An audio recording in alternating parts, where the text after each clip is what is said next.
The series with the Angels has been dominated by pitching. After two tight, low-scoring games, today's finale shapes up to be more of the same.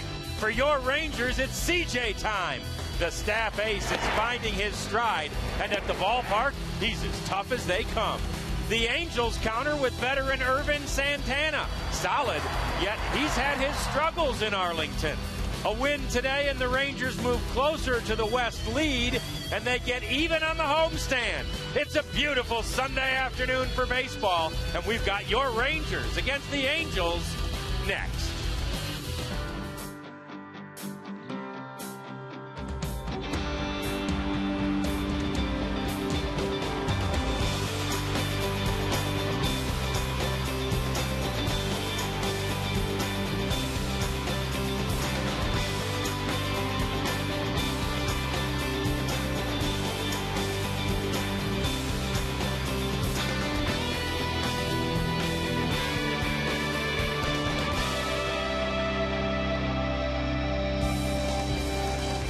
Approaching the quarter pole, almost 1/4 of the way through the Rangers season, and they take on their divisional rivals, the LA Angels from Anaheim, one more time today at Rangers Ballpark in Arlington. Rangers have a chance to win the series here on a beautiful afternoon for baseball. Hi there, it's John Radigan and Tom Grieve with you from Rangers Ballpark, and the Rangers send C.J. Wilson out to the mound. He has become the ace of this staff, and C.J. has done a really good job doing what aces do, and that's picking the team up when they're down a little bit.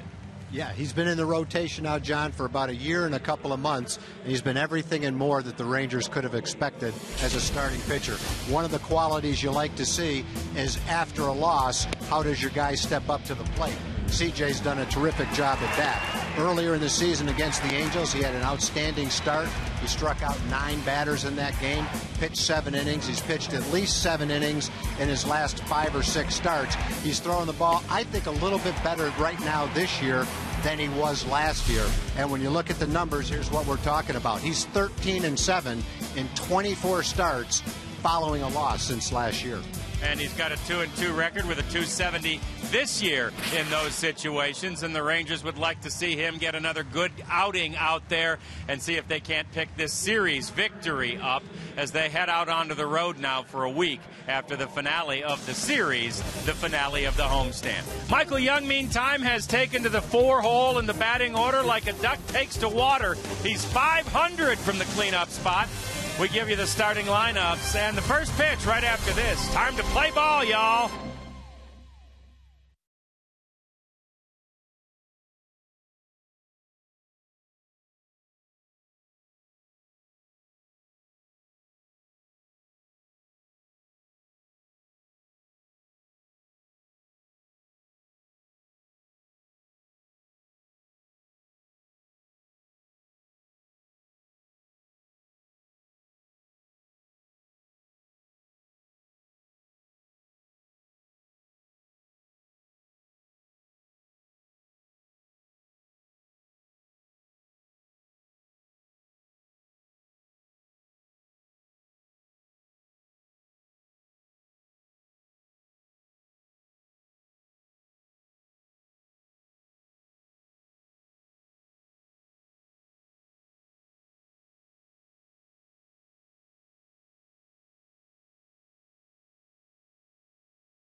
Ford dealers. Check out the Ford F-150 and drive one. Ford is the best in Texas. By the Progressive Insurance Group. For a money-saving car insurance quote, call 1-800-PROGRESSIVE today. By Jack in the Box. Get the new bourbon barbecue steak grilled sandwich now at Jack in the Box. And by Southwest Airlines' new Rapid Rewards. Unlimited reward seats and no blackout dates. And it is a beautiful day for baseball. Rangers Ballpark in Arlington. C.J. Wilson against a rival from the division and a team that's a game and a half ahead of the Rangers in the standings, the L.A. Angels of Anaheim. We will get you the lineup. Their batting order is different today, and as you can see already, it starts with the guy who's batted in the 9 spot in the previous 2 games. Peter Borges at the top of the order. And he'll be the first to face C.J. Wilson. We'll show you the rest of the batting order momentarily. First pitch of the game is at 2:07. And it is 69 degrees at game time. 1-1 to Borges. What a beautiful way to finish the homestand with wonderful weather and awesome crowds that have responded to the competition and the weather. And here comes the Angels batting order, as promised. Brought to you by Southwest Airlines. It is Borges at top, followed by Ibar as tourist. Hunter and Kendrick. Kayaspo is there, and then Trumbo, Mathis, and Reggie Willits, having been recalled from a rehab assignment on Tuesday, gets the start. Willits is the left fielder. And here's the scouting report on C.J. Wilson. He's had 8 starts, off to a solid start. 4-2, 336. A lot of innings. Not many walks. His walks are way down this year. That's why I think he's a better pitcher right now than he was last year, because he has cut his walks down. Last year, he led the league in walks. He's won 12 of his last 15 decisions in this ballpark. That's huge, being able to pitch in this ballpark. And 6 out of his last 8 starts have been at least 7 innings, including his last 5. I asked CJ this week why the difference in the walk total so far this year, and tried to get into some real deep pitching mechanical things, and he walks ironically Borges there to start things off. But CJ said, no, it's just because I wear one of these bracelets on my wrist that says throw strikes. So simple approach. No walks. Yeah, it's not working today. Murphy, Gentry, and Chavez in the outfield behind him, with Beltre and Andrus on the left-hand side. Kinsler and Chris Davis at first base on the right. It's Mike Napoli behind the plate, getting his second start of the series against his former team. The first for Mike Napoli, though, as a catcher. He was a DH on Friday night in the series opener against the Angels, his former team. And Borges has been 1 for 15 coming into this ball game, getting a chance to lead off. And really, the last thing you want to do, and CJ would be the first to say this, is walk Borges with his speed to start the ball game, make him hit his way on. Hasn't been that great stealing bases yet this year. He's only 3 out of 7. He certainly has the speed to steal bases, but a lot more goes into being a base stealer than just raw speed. Otherwise, the fastest guys would be the best base stealers, and that's not the way it is. We've seen the maturation process of a couple of our own speedy guys, Julio Bourbon, even Elvis Andrus. You have to learn how to steal bases. Borges is going through that process now. He does have a pretty big lead at first. And that one's off the foot of Ibar. He limps away for a moment. CJ's ahead of him 0-2.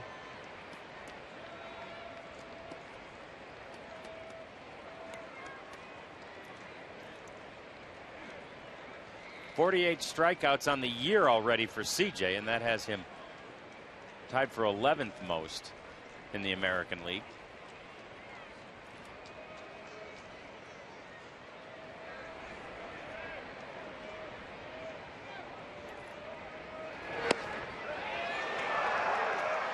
Misses with that one. It's 1-2. He's got a 12 strikeout game to his credit. That was that complete game that he threw in Seattle back on the 4th of May. Threw 125 pitches and a career high 12 Ks in that one.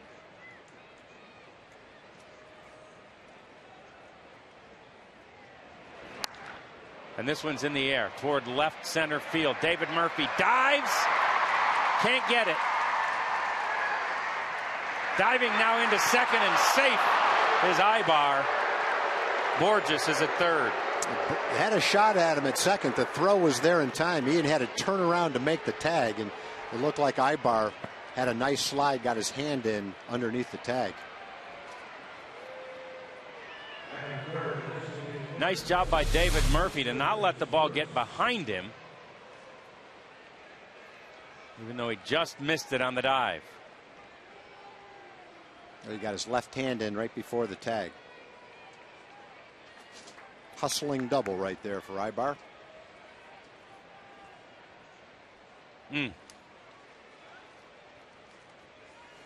So they're at second and third, nobody out. Mycerius Torres comes to the plate against C.J. Wilson here in the first inning.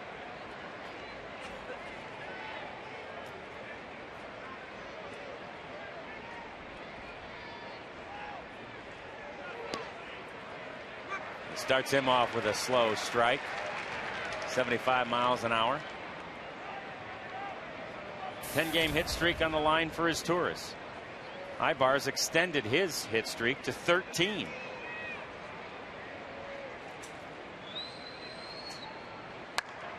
That one hits Borges. Well, you're okay if you get hit by the ball and you're in foul territory. He might not be okay physically, but he's not out. The base runner gets hit by the ball in fair territory, then he would be out. So you're taught, obviously, when you take your lead, you don't take it inside the foul line. You stay outside the foul line. That got Borges right in the back of the right leg. And that was a rope, too. Yeah, we talk about how it hurts to get hit by a pitch. It's a batted ball that got him. And it's 0-2 to his Torres.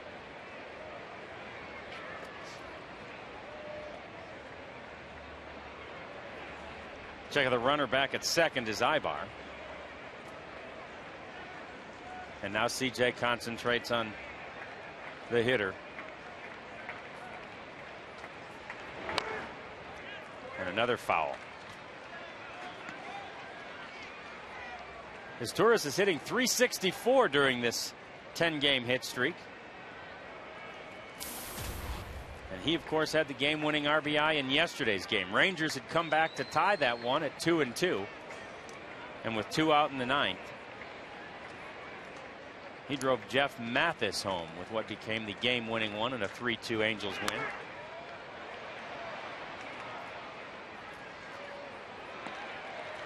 That one sliced foul.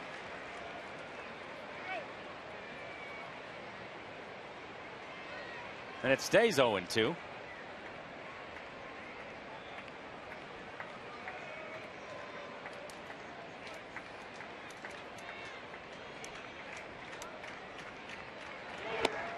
Swing and a miss, and he got him. That's a big strikeout for C.J. Wilson.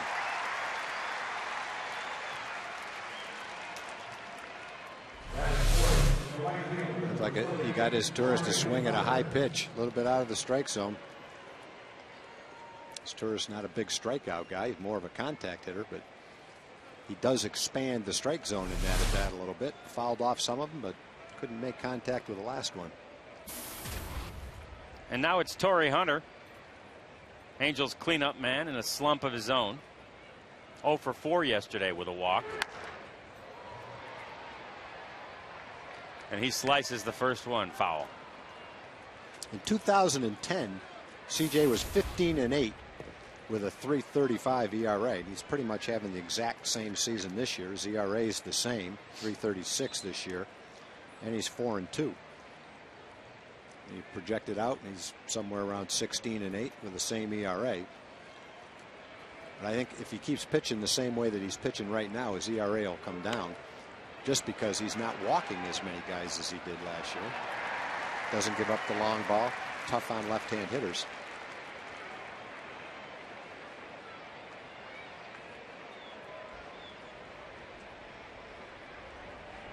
He does have a walk already in this one. That was the leadoff man, Borges. He's at third base. Eric Ibar down at second base, having doubled. And now Mike Napoli with a word of advice. Well, you get the strikeout with men on second and third and nobody out. And now you've got 0-2 on Hunter. And so you have to be thinking strikeout right here. Try to strand those two guys at second and third. That go a long way toward doing it if you can strike out Hunter.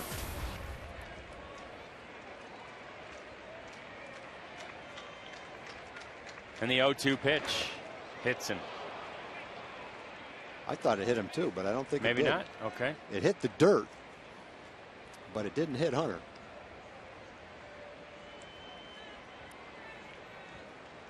So it'll make it 1-2. I don't know how it missed him. No, neither.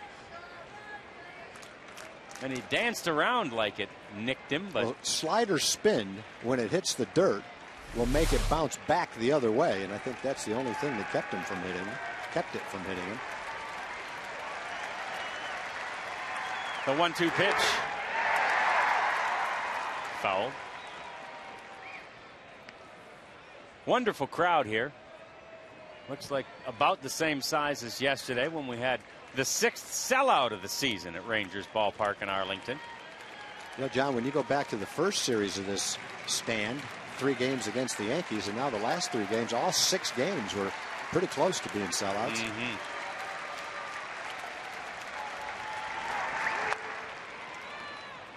Averaged in the high 20s for the middle 3 games against the Oakland Athletics. Of course, one of those was rained out. Wednesday afternoon game. Yeah, the overall average for the 9 games has to be a little bit over 40,000. Right at it. Fans have been great. Yeah, great to see him out here. And the 1-2 pitch to Hunter. Chopped foul again. He's just barely making some contact, but he's hanging in there.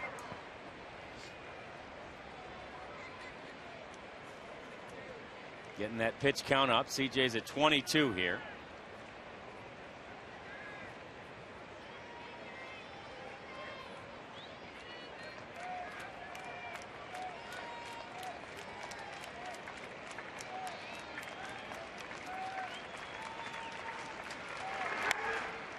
And another foul.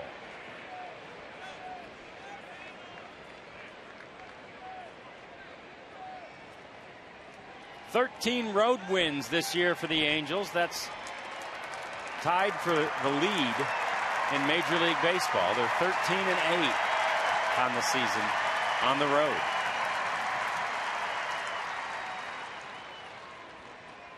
And only Tampa Bay has a better winning percentage on the road than the Angels do so far this year. Rays are 13-5 away from their home ballpark.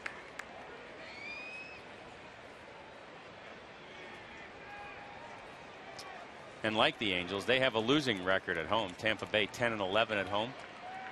Angels are 9-10 at home.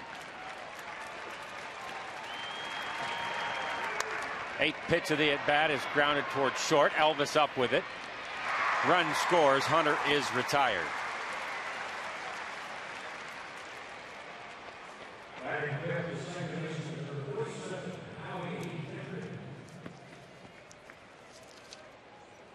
So it's 1-0, but there are 2 out. We saw it in yesterday's game. Rangers walked 3 batters, and 2 of them scored in the game. And right off the bat, 1 walk, and he has scored.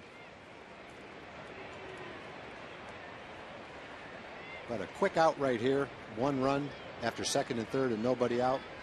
25 pitches, you will have definitely minimized the damage.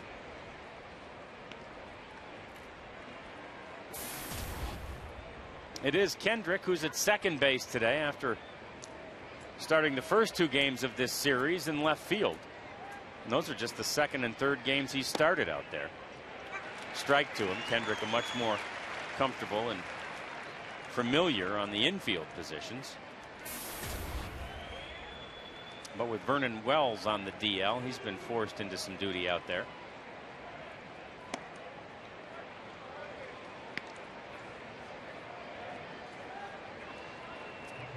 He's been on base 67 times this year already. That's 5th in the American League. And he hits this one towards the hole. Elvis ranges, gets it, throws, got him. Nice play. So that will do it. 1 run scores. The damage is minimized. And here come the Rangers bats against Irvin Santana.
It's brought to you by Southwest Airlines, and here's how Ron Washington has it penciled in today. Chavez back in the leadoff spot like yesterday, followed by Andrus, Kinsler, and Young, who are so good against Santana, Beltre, Murphy, and Napoli.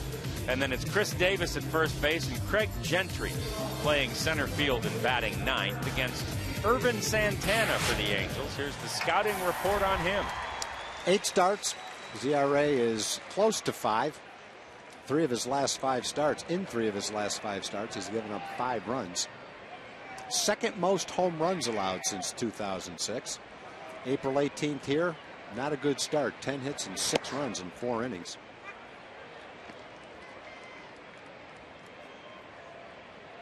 That was the opening game of a 3-game set between the Rangers and the Angels.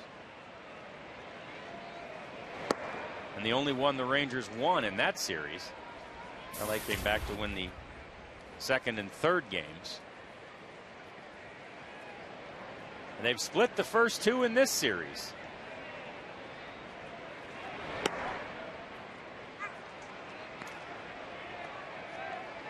Endy Chavez, who played yesterday as well, it was his first action in a major league game since June 19th of 2009.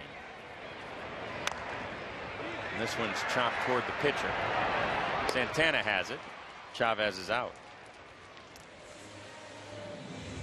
We show you what is supporting Irvin Santana. Willett, Borges, and Hunter in the outfield. Callaspo and Ibar on the left, with Kendrick back at second base and Trumbo at first. Jeff Mathis is behind the plate, catching Irvin Santana. And we told you during the pregame show, the Rangers' 2, 3, and 4 hitters have had tremendous success against Santana in their careers. So we start that murderer's row for him now with Elvis Andrus.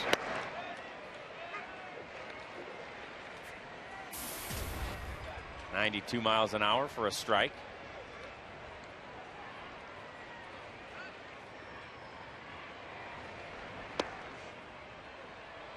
Time for us to show you the Geico quote, and we will quote Ron Washington and why Elvis is batting second in the order. He can do it all. He can bunt, he can hit and run. He's capable of hitting 6, 7, 10 home runs. And he grounds that one towards first. Santana over to cover and drops the ball. Elvis is safe at first.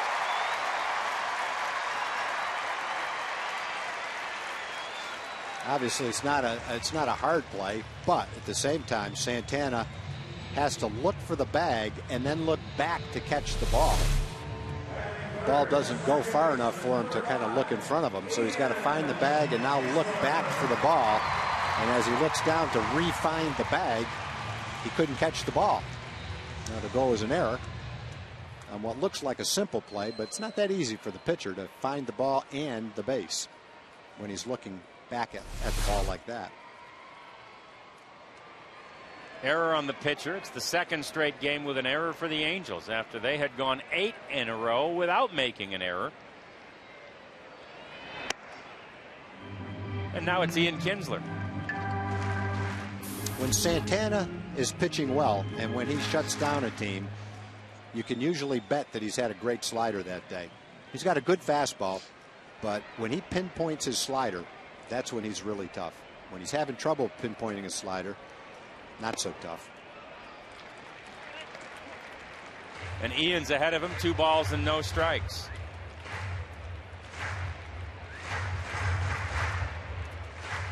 Ian has moved from the leadoff spot to number 3 in Ron Washington's batting order. He's 6 for his last 15 at bats.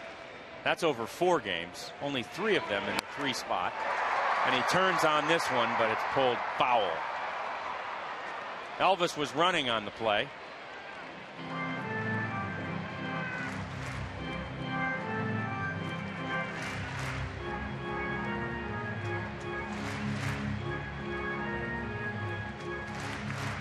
Michael Young waiting on deck.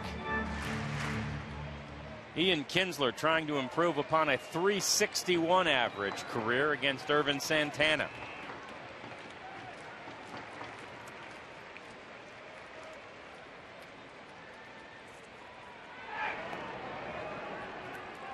Chases Elvis back to first. Mark Trumbo, the young first baseman over there. And will be for the rest of this year, that's for sure, with Kendrys Morales now out again with another surgery on the ankle.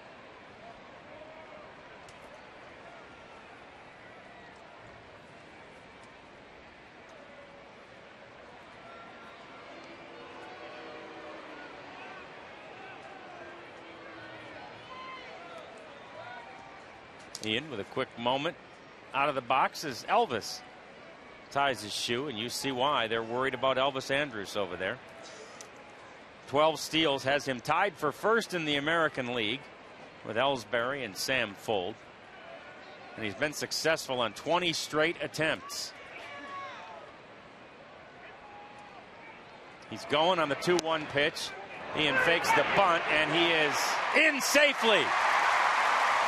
13 steals for Elvis, 21 of 21. Yeah, Mathis, you put a lot of pressure on the catcher to rush the throw, and Mathis's throw bounced. And when the fielder has to raise his glove to catch the bounce, it takes a while to be able to bring it back down and make the tag, and he couldn't do that. Elvis slid under the tag. Again, another stolen base where everyone in the park knows he's going to try to steal. Santana's doing whatever he can to try to keep him from stealing, but he's a little deliberate with his move to the plate. And Mathis was unable to get the ball there on the bag in the air, and he stole it.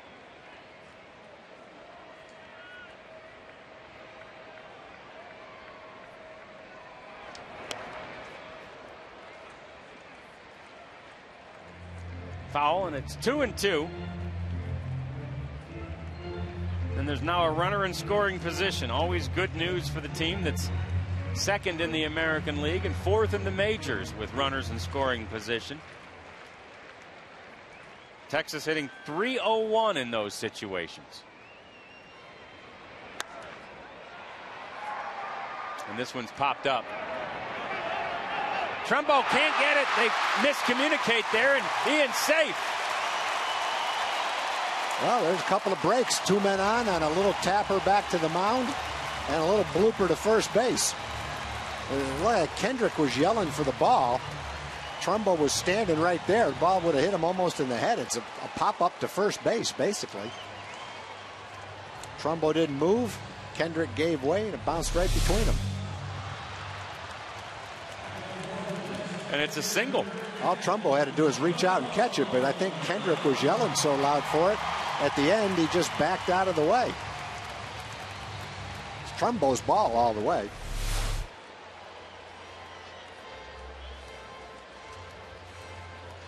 And it creates a full infield confab at the mound. Broken up by Phil Cuzzy, and now Santana will face Michael Young.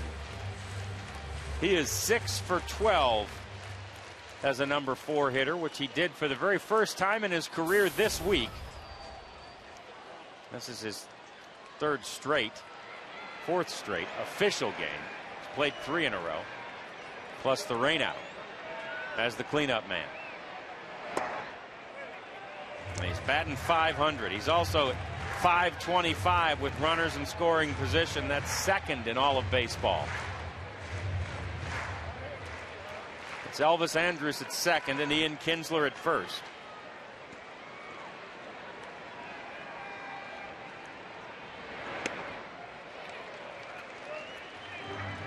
And while Ian did not reach via an error, it was officially a hit. A couple of misplays, certainly. Yeah, I've seen that type of a pop-up ruled both ways. A hit because no one touched it, an error because one of them should have caught it.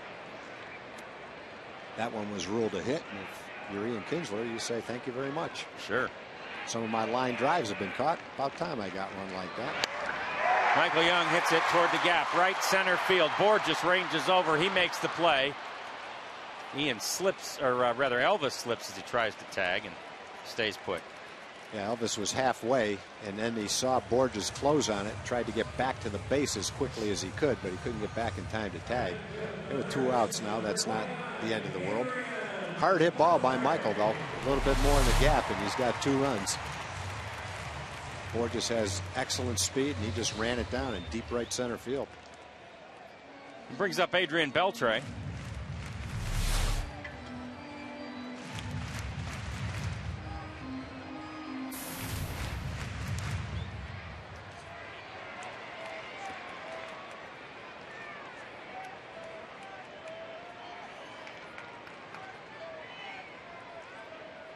Adrian was in the 6 hole for 3 games. He's batting 5th in Ron Washington's batting order today.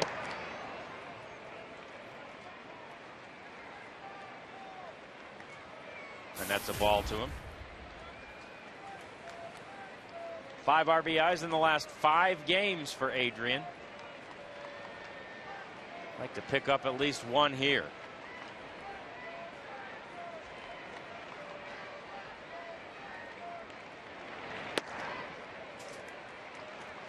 That one's inside for a ball. It's 2-0.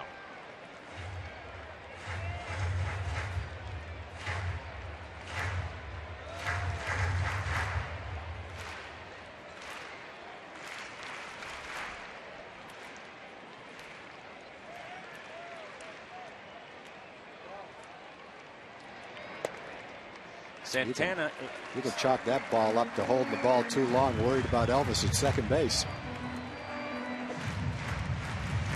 And he's behind 3-0.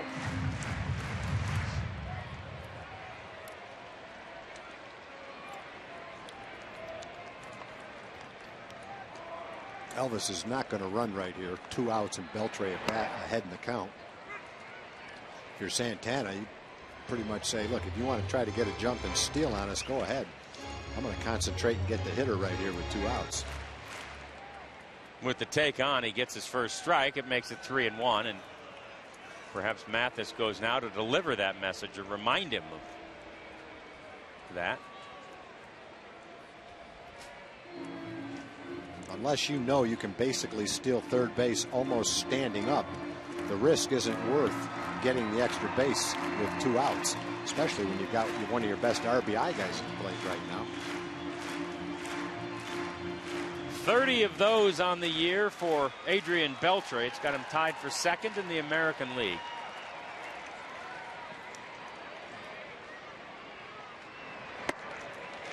And he misses outside. That's a walk.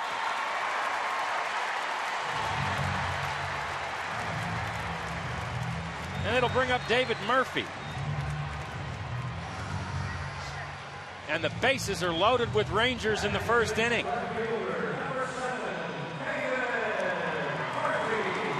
Angels pushed one across after second and third with nobody out in their half of the first.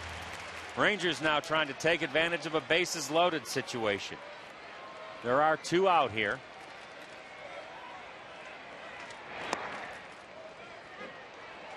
Santana starts Murph off with a strike.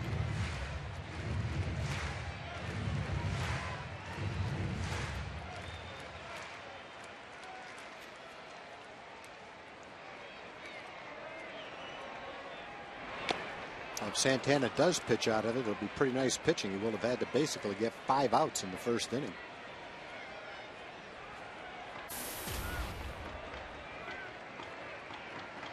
There you see Murph's career with the bases loaded. And he fouls that one back with an aggressive swing. 3 RBIs for him in his last 17 games. That after 9 in his first 15. And he's got a great opportunity here to drive in some runs. Andrus at third.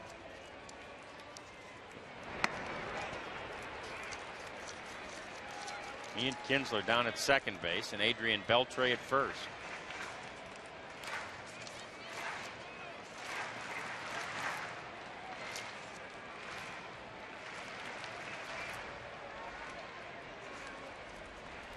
The 1-2 pitch. Got a piece of it and stays alive.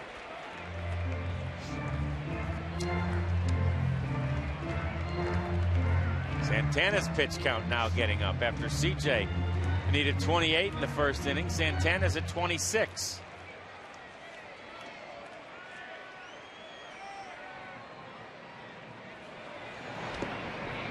That one misses and Mathis keeps it in front of him. Yeah, Santana has been missing with his slider. Been getting his fastball over, but not his slider yet.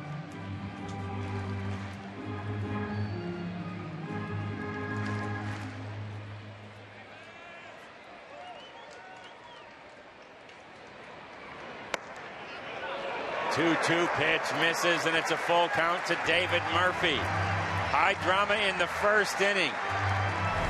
And this one's close. A little bit low, but close.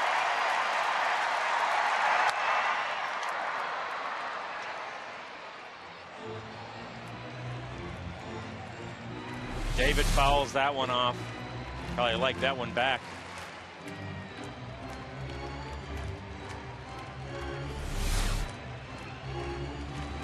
So with the bases loaded in the first inning, we'll do the payoff pitch again.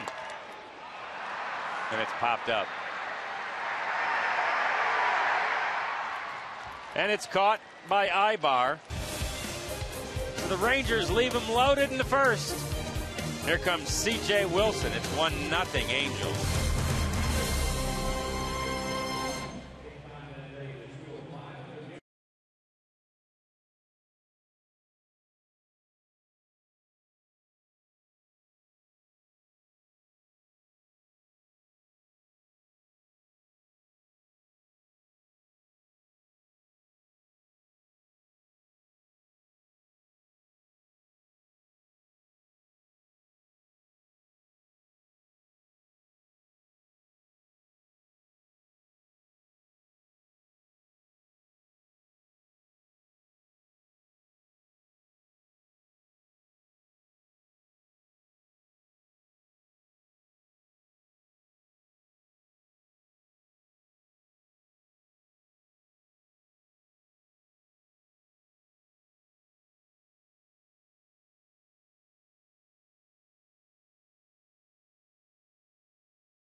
Hello to Jim Knox. All right, John. All right, in Community Corner this afternoon, Rangers Baseball Foundation has hosted something like 200 members of the Dallas Japanese Association. Nana Ta's one of them. And Major League Baseball and the Texas Rangers helped in a big way on the Japan relief program due to the earthquake this past spring, right? Yeah.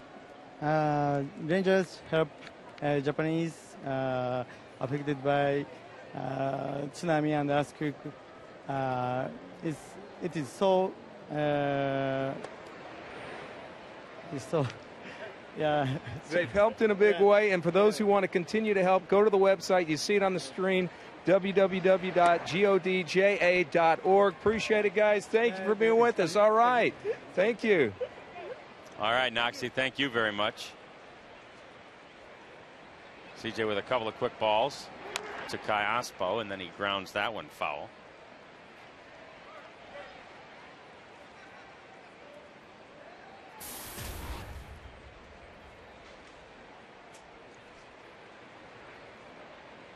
He's a .441 hitter in his last 9 games, and he slices this one toward right field. Andy Chavez is out there today and makes the play.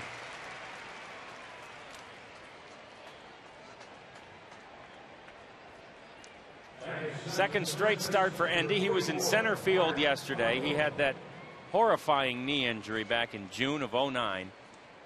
Told me yesterday he was not sure he would ever play again. Torn ACL, meniscus, had to have microfracture surgery to pump marrow basically back into the bones to help the healing process. But he's back. And now it's Trumbo.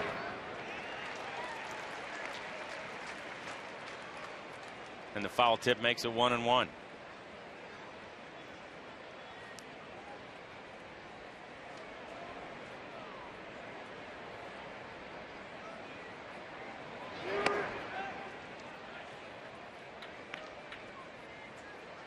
He was 1 for 4 yesterday, Trumbo, with a strikeout. He's had 8 strikeouts in his last 15. The 2-1 pitch to him. Hit in the air and hooking and foul. That was a relatively long fly ball right there. The second deck where it curves. It's not quite as deep there as it would be to hit it fair. It curves back. That was still a long fly ball. Fortunately, it went foul. There you get a good look at the crowd, too. Yeah, great crowd. Hit 36 home runs last year in AAA. Had 122 RBIs, scored over 100 runs. Some kind of AAA season. And they don't play in September in the minor leagues, so those at-bats are probably lacking 60, 80 at-bats that you would get in the big leagues. Yeah, he tied with Mike Moustakas, the great Royals farmhand, with those 36 home runs last year.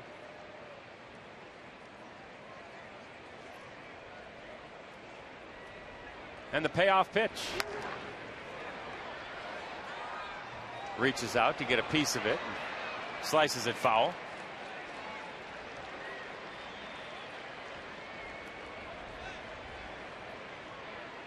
.28 pitches for CJ in the first inning. He's used 10 thus far in the second. A lot of foul balls the last 2 days by the Angels. They're doing it again today. Spoiling pretty good pitches. The last 2 pitches to Trumbo were good pitcher's pitches. He didn't have much of a swing at either one of them, but he fouled off those tough pitches, so he's still hanging in there. And the 3-2. Fouled. Down toward the tarp.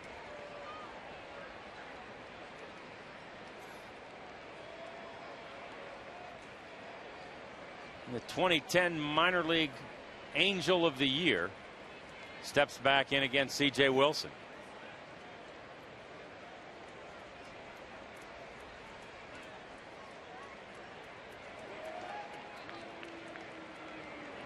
Bill Cuzzies, your home plate umpire, calls time there.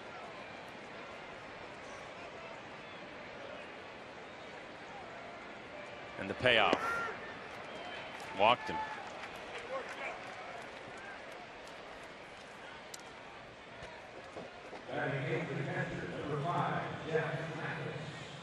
Here's our Ford leaderboard, and we take a look at home wins since the start of the 2010 season. And look at there. Right behind Roy Halladay is C.J. Wilson, tied with Verlander and Cahill with 14 of them. C.J. does a great job pitching here at the home ballpark, Rangers Ballpark in Arlington. Grounded toward Elvis. And he lost the handle on it, trying to hurry and make the double play. Well, that's too bad, because you've got the catcher running, and the way that Ian can turn a double play, that was pretty much an automatic double play. Would have helped CJ's pitch count enormously as well.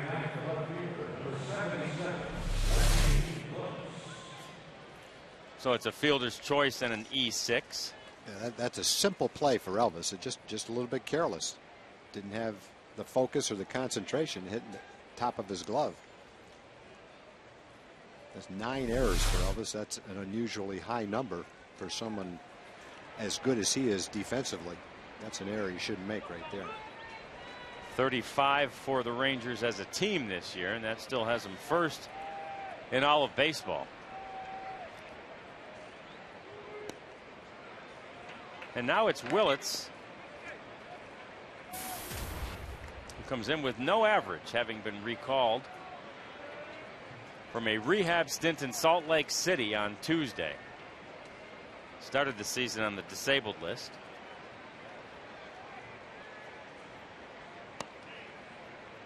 And there's a strike to him. It's 1-1. One out here in the second. Runners at first and second.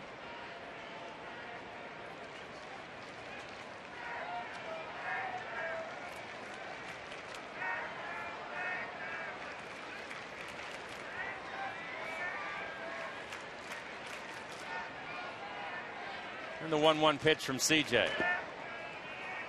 Elvis made 22 errors as a rookie, which is a pretty solid number. He cut that down to 16 last year, which is terrific progress. And this year he's fallen back a little bit. He's already made 9. He's made more than half the errors he did last year already. And we're only about 25% of the way through the season. Runners are going. Throw down to second. Got him. Oh, they tried the double steal. You got the catcher as at the back end. Actually, he's probably a hit and run. Willits didn't make contact. The man at second was Trumbo, had a pretty good jump. So instead of trying to get him at third, Napoli goes to second. A terrific play by Ian to catch the ball on a hop and make the tag.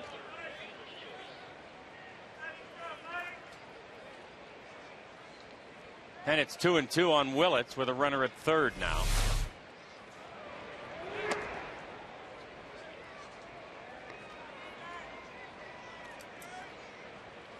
I always wondered how you ruled that. Guys going from second to third on a steal attempt, throw out the runner at second. He gets third base on a fielder's choice. Never knew that. Yeah, I guess the catcher had the choice, didn't he? And you can't give him a stolen base because the guy at second was thrown out. And that's a walk to Willits. Well, the double play would have gotten CJ out of the inning if they turned a double play. But aside from that, I have to say CJ's not as sharp as he normally is today. He's trying to battle through, trying to find his best stuff, trying to find his best command. Coming off a game where he had 5 walks. And that was a season high, just the 4th game in his career where he had 5 or more. And in that last start against Oakland, it was the most walks he'd surrendered since July of last year, July 18th to be exact.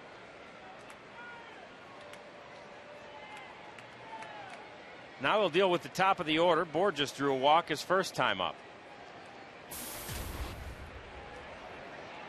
He came around to score and a ground out by Torrey Hunter. And that's where the Angels got that 1-run lead. This one's grounded to Elvis. He's sure with it. Gets it to Davis, and that side is retired.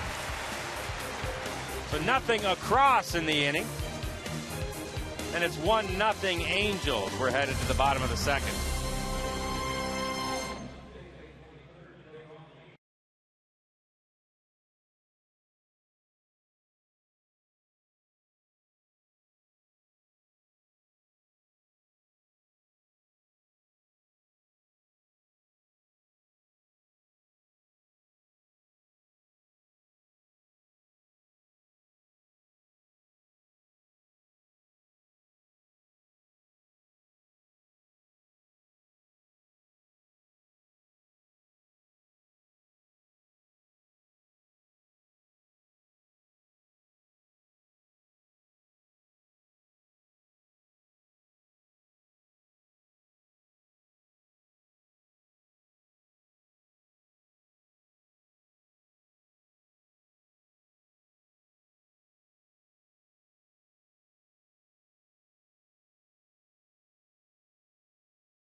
Rangers.com and choose the Rangers as one of your favorite teams. You'll receive a special ticket offer and get a chance to win a sweet night.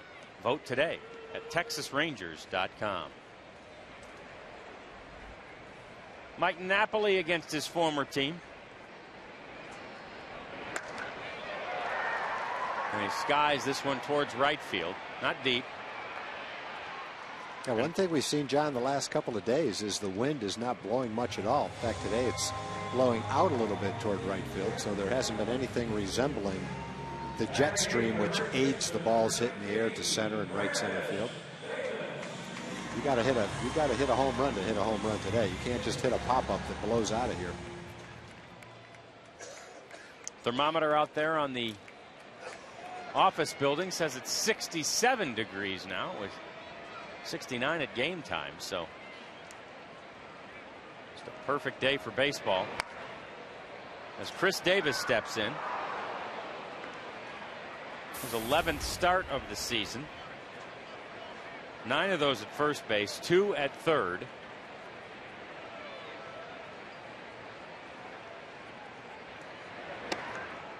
And he's the only player besides Beltre to have started at third this year. Adrian had one day as the DH and one day off, and Chris started those 2 at third base.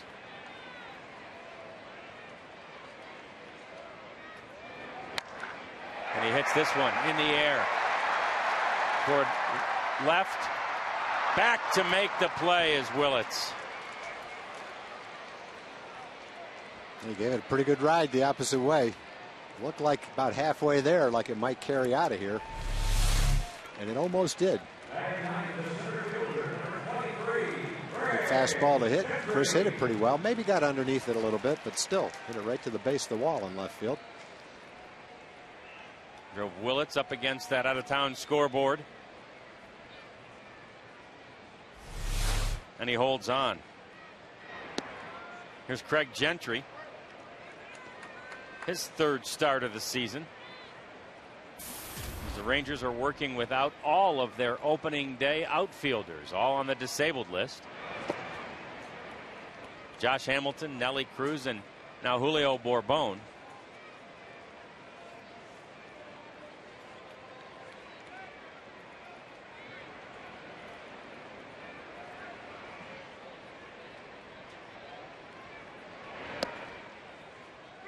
And there's a strike to Craig. He had an RBI in Tuesday's game against the Athletics.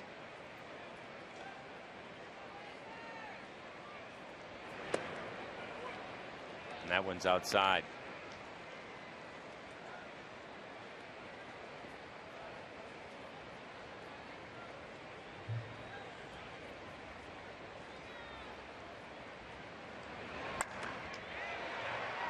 Turns on it, but pulls it foul.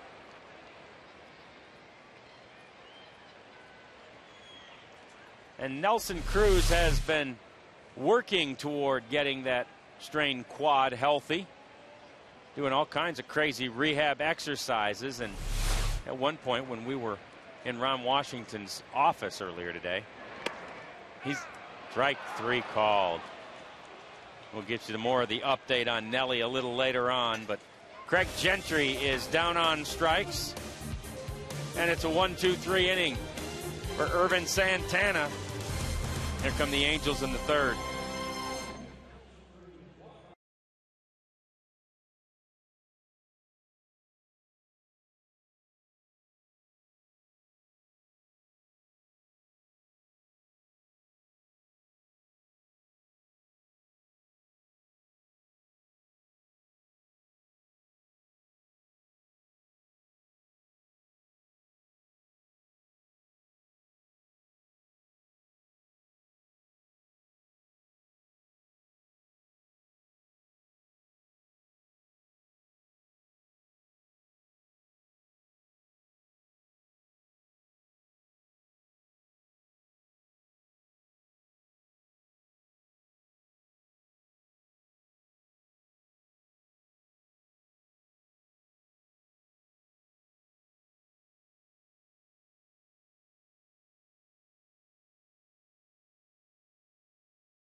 The Hyundai Assurance trade-in value guarantee. See your Hyundai dealer for details.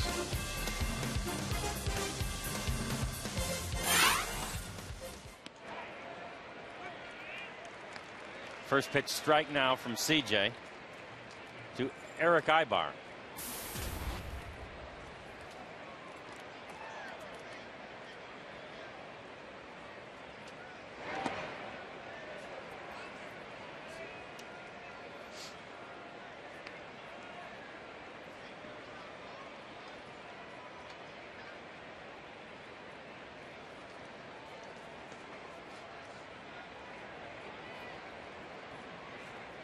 One pitch. Foul. Angels continue to foul off pitches from CJ, who's already thrown 52. Yeah, and what that's cost him a lot of pitches because they're not fouling them off by lining, hitting the ball hard. They're just little dinky foul balls. If they put them in play, they'd be easy outs. But they're fouling them off. And there haven't been a lot of quick outs for CJ. First pitch outs. Had to pitch deep into the count with a lot of the hitters. He's at 2-2 with Ibar.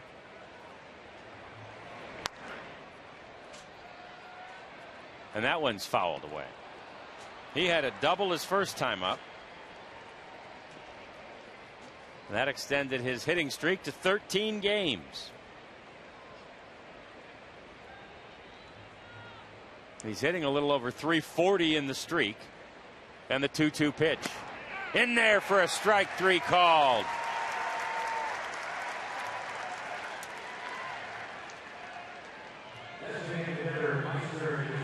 And it brings up Izturis. Right on the outside corner. Ibar didn't like the call, but obviously a good call.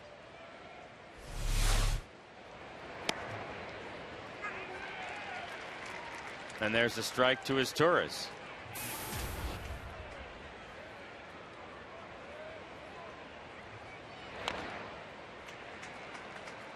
Oh, and 2. CJ got him on strikes in the first inning. Until the called third strike on Ibar, it was the only strikeout of the game for Wilson. Popped up. And it's Gentry who makes the play in center.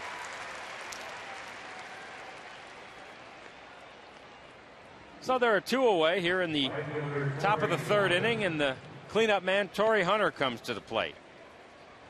He drove home the only run with a ground out in the first, I should say.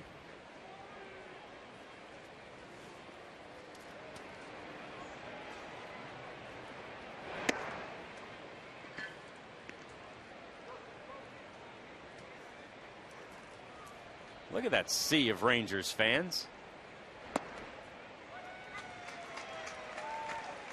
Nice to see the attention at the ballpark here.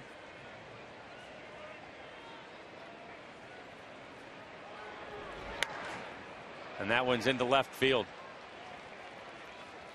Good pitch, though. 92 mile an hour with a fastball inside corner. Jammed Hunter and just looped it into left field. Made some contact, but a good pitch. In order for CJ to really be effective, he has to be able to throw the ball in. Now, he got that in to set up the sinkers and changeups that he likes to throw away to the right-hand hitters. Can't let him lean out over the plate and confidently look for that pitch without making him honest with good fastballs in. And sometimes the batter's still going to get enough of the bat on the ball to get a base hit, even though he didn't hit it very hard.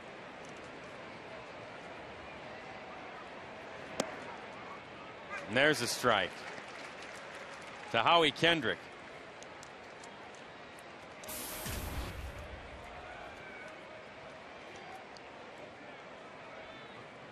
Hit for Hunter was just his 5th in the last 8 games.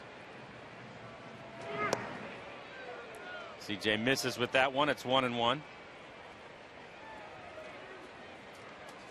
Howie's got 50 hits on the season, most among the Angels, and has him 3rd in the American League.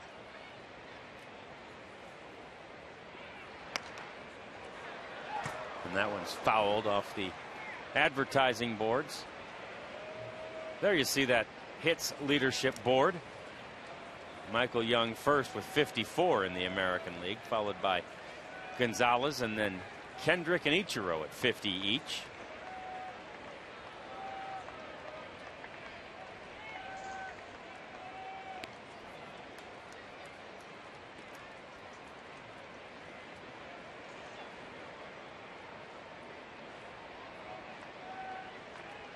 Howie was 1 for 3 yesterday with a walk.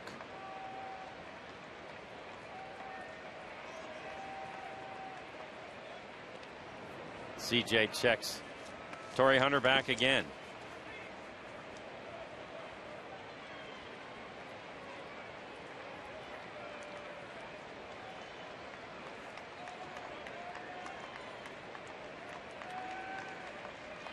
The 1-2 as Hunter goes is into left field.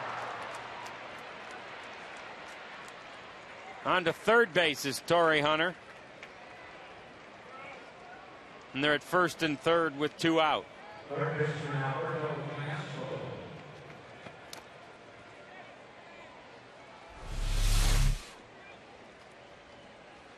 Well hit ball by Kendrick.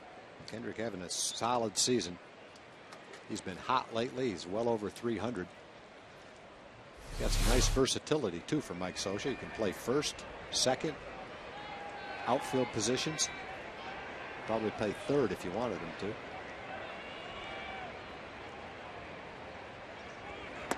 He's been great at second base this year. Has a 1,000 fielding percentage. No errors in his 115 chances there.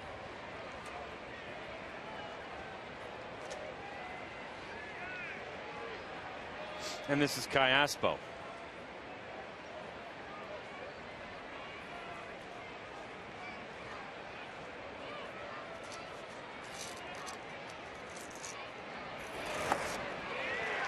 Big swing and a miss there.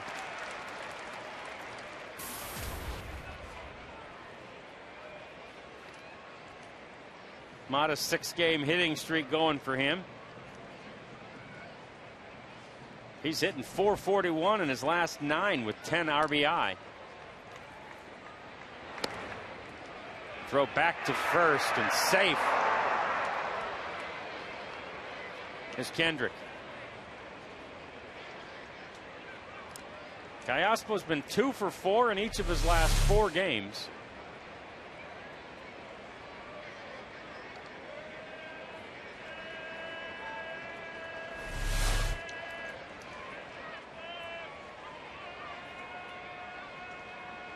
And the 2-1 pitch. Grounded toward Elvis. To Ian. And they get him. So that'll do it. Angels strand a couple. It's still 1-0. Rangers need some runs here in the bottom of the 3rd.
The next Texas Rangers home game is Monday, May the 23rd against the Chicago White Sox, and all fans will receive a Josh Hamilton figurine celebrating his 2010 American League MVP award. It's thanks to Coca-Cola. And for tickets, call 972-RANGERS or go to TexasRangers.com. There you get a look at that beauty. Josh Hamilton with some of the markings to remind us of what a great season it was as Chavez grounds it to first and Trumbo makes the play. There is an outside chance that on May the 23rd, Josh Hamilton could be returning to the Rangers lineup on the same day that that figurine is given away. And by the way, it's not a bobblehead, but a figurine. Josh took live batting practice for the 3rd straight day today. Felt good afterwards. And it is expected that if a CAT scan goes well on Wednesday, Elvis takes one inside. If a CAT scan goes well on Wednesday, then Josh Hamilton will be sent for a rehab assignment in Frisco for 2 days, Wednesday and Thursday. And Elvis hits this one into center field. One out single for Elvis Andrus. So it would be rehabbing in Frisco for Wednesday and Thursday, and then Josh would head to Round Rock for the weekend and continue his rehab there. He would be the designated hitter in all rehab games. And in fact, Ron Washington says even when he comes back to the big leagues, whenever that is, he'll start him as a DH, just to make sure they minimize the possibility of Josh re-injuring himself earlier in the recovery process. Grounded past the third baseman, Callaspo. Got one by Caspo. He's made some nice plays over there at third base and almost made another one. Fortunately, this ball was hit so hot, so hard that he couldn't come up with it. Tried to backhand it. If he did, he probably would have turned a double play. Instead, the Rangers have a couple of men on.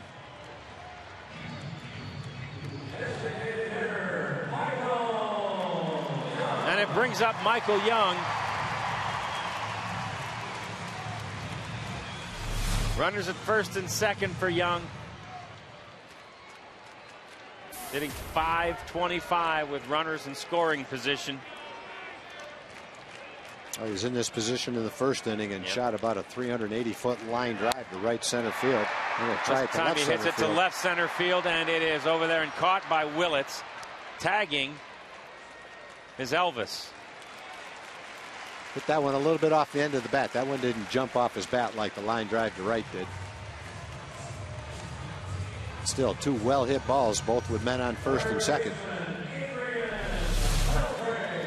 And it brings up Beltre, and the runners are at first and third with two out. Just hit a little bit off the end of the bat. When that happens, the ball just doesn't jump off the bat like it does when you hit it off the sweet spot of the bat.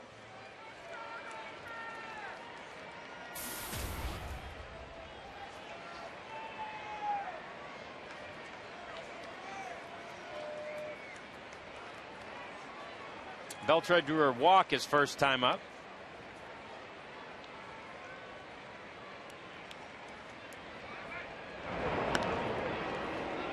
Santana makes the throw to first base, but back easily is Ian Kinsler.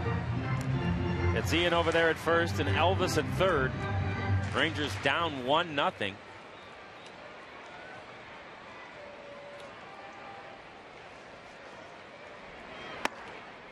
And would like to put some runs on the board here. It's been a fairly sloppy game. And this is a pretty good guy to do it. Adrian Beltre. And Michael Young tied with those 30 RBI each.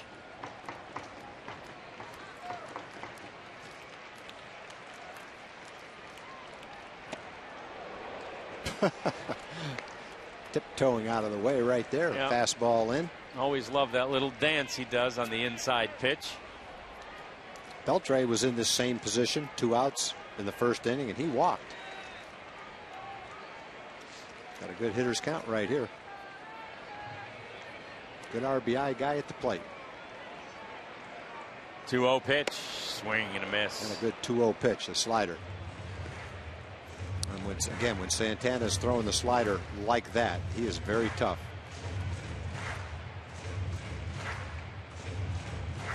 He's been tough enough so far, kept the Rangers off the scoreboard in spite of plenty of base runners in the first and now here in the third.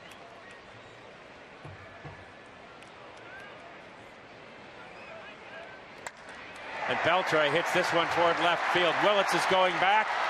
It's out of here. A home run for Adrian Beltre. 3 on the board. He assumes leadership in the RBI total.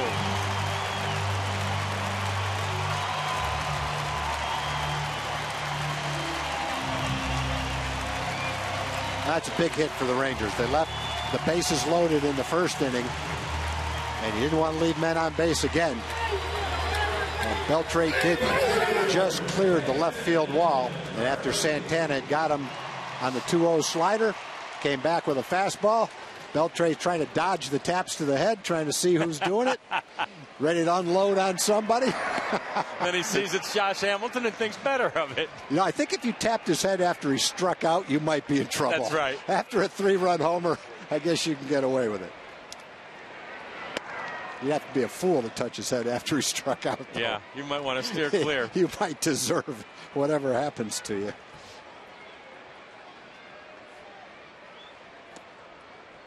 Adrian Beltre has had no problems in the new position in the order, 6 or 5 today. He's 5 for 11. A pretty good pitch, too, a tailing fastball in on his fists.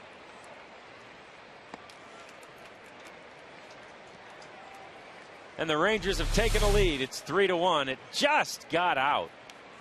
Another one that didn't even get all the way to the seats.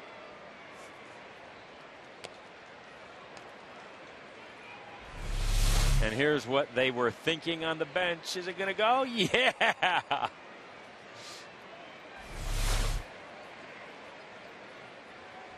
And everybody breathes a little sigh of relief as the Rangers take the 3-1 lead.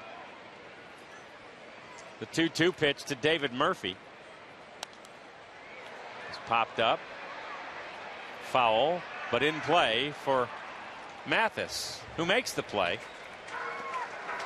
And the Rangers are out, but they're out in front too because Adrian Beltre hit a 3-run bomb, and it's 3-1 Texas.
Back at the ballpark in Arlington, we head to the fourth inning. Texas leading the Angels by the score of 3-1. John and Tom, you know, big happenings before the game. Something like 7,500 Little League teams in the Little League parade around the ballpark. Having a good time, right? This is the big home run hitter, Hayden from Mansfield Hot Rods. Look at this guy, huh? Proud of. They said he's hit 3 T-ball home runs this year, sort of like Andre Beltre right there. Way to go, big guys. Good to have you out to the ballpark. John. Oh, man, it's nice to see the young home run hitters. Actually, I saw those kids and their parents proudly walking around the warning track all the way around the field today. It was fun. I remember doing that with my son. It's a real thrill for the kids to get out there on a major league field. Now, what you're looking for CJ to do is the same thing he did in Seattle. A lot of pitches early in the game. Made up his mind he was going to pitch deep into the game. Became efficient, got quick outs, and you're hoping he can do the same thing in this ball game. Working with a 3-1 lead now thanks to the Adrian Beltre home run. A lot has to do against the team you're pitching against too. Seattle is a little bit different than Anaheim. These guys are pretty good hitters. Got a lot of 300 hitters in their lineup.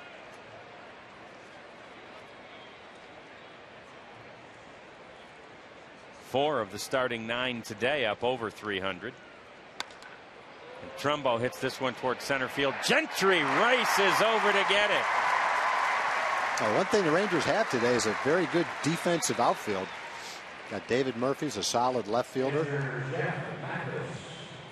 In right field, you've got Endy Chavez, who's played a lot of center field in AAA. And in center field, you've got Gentry, who can play all 3 outfield positions and certainly very good in center field. Runs well, throws well. Hard hit ball by Trumbo turned into an out.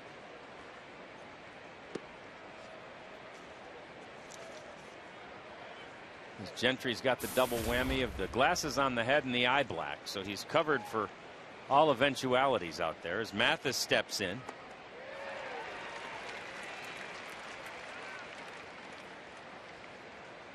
And it's 1-1.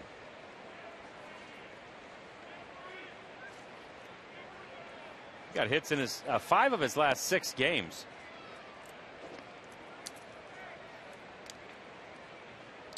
And the Angels have been good when he's the starting catcher, 11-8 so far this year.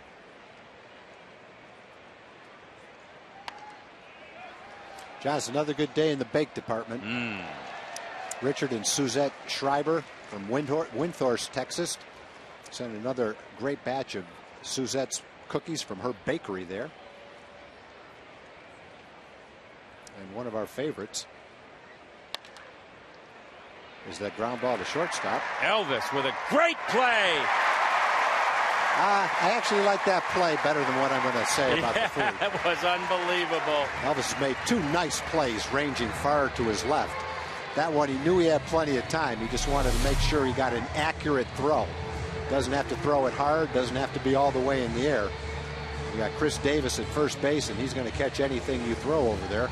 Just get it there and allow him to keep his foot on the bag. And that's what Elvis did. He makes another beautiful play. And a nice play early in the game with a man in scoring position off Howie Kendrick going far to his left as well.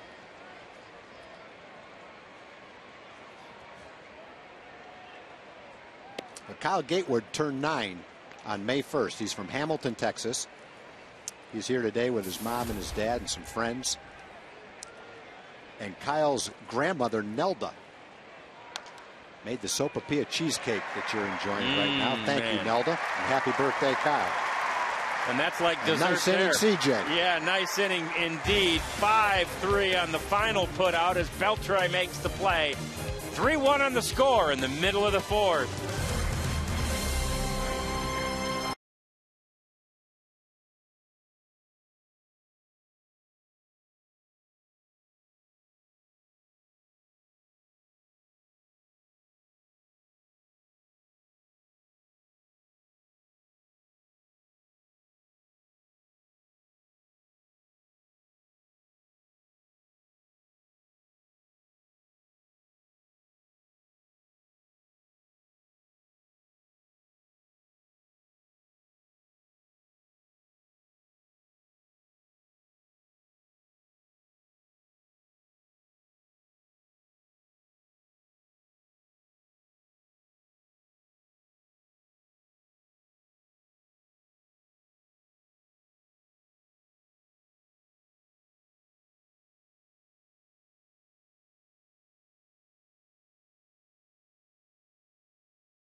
Bottom of the fourth inning, and that means it's time for our AT&T trivia question. And today, we are asking you who has the most wins in American League history without winning 20 games in a season. I'll give you one hint. He did swim through Arlington. It is a former Ranger. He swam through a lot of places. I guess that's 2 hints. Feeling benevolent on this beautiful Sunday afternoon. Rangers out in front 3-1, bottom of the fourth inning. And the former Angel Mike Napoli against Irvin Santana.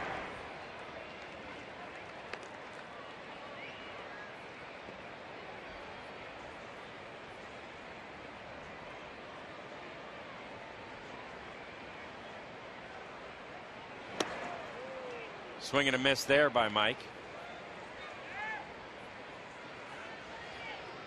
And there you see the opponents as they go through Irvin Santana. First time, not so much. Second and third time, significantly more.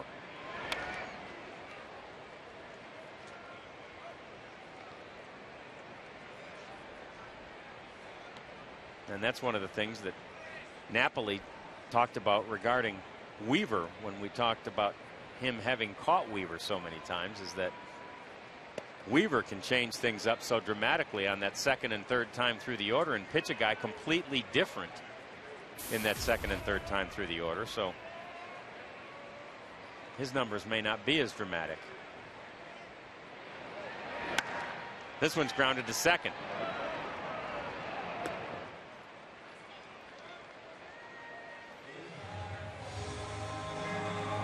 And our statistical number cruncher, Tom Grieve, has come up with this one. One thing that stands out with Irvin Santana is every even year he has a big year. 16-8, 16-7, 17-10. That's 49-25 in the even number years. In the odd years, 7-14 with a 5.76 ERA, an ERA over 5. And then this year. And Chris Davis hits it deep, and this time it does get out of here. Almost to the same spot, just a little deeper from the last time he batted. And CD has home run number 2 of the year. Yeah, that was a bomb. When you hit the ball that far, that high to the opposite field, you've launched it. I think Chris, the first time up, hit a ball good enough to be a home run in a lot of ballparks, but he made sure this time hit it just a little bit farther, and he's getting a little pat on his head too. Santana's been known to give up the long ball, and he's given up a couple of them today. Odd number year, his ERA is over 5, so in the even number years, count on Santana to have a big year. Have to hurry to get Gentry, and they just do. That's a nice play by Mathis. Yeah, that's a great play. He called Santana off and made it. Not many catchers can make that play. It looked like a shortstop making that play. But we take you back to the opposite field bomb hit by Davis. Watch his reaction. He knows he's hit the ball really hard twice. You want something to show for those two. And he finally got it right there. 395 feet on the home run for Chris Davis. And now this one's popped up. Caiaspo calls for it and makes the play. And that'll do it for the Rangers, but they get another run on another home run.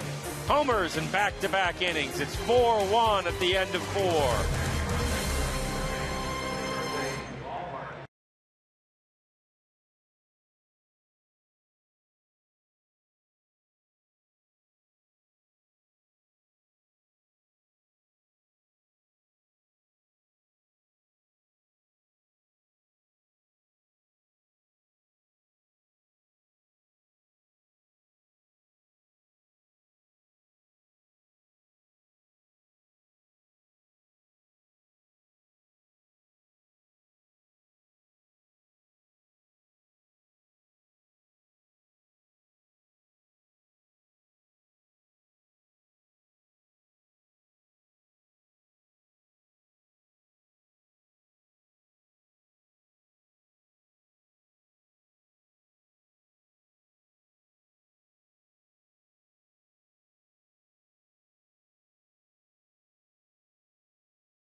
History without winning 20 games in a season, and it's Frank Tanana.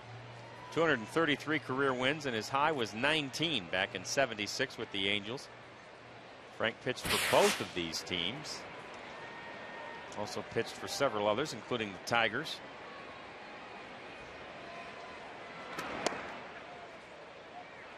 And we see a little bit more on Frank Tanana. Played with the Angels, the Red Sox, the Rangers, the Tigers, the Mets, and the Yankees in a long career. And that 240 wins in both leagues.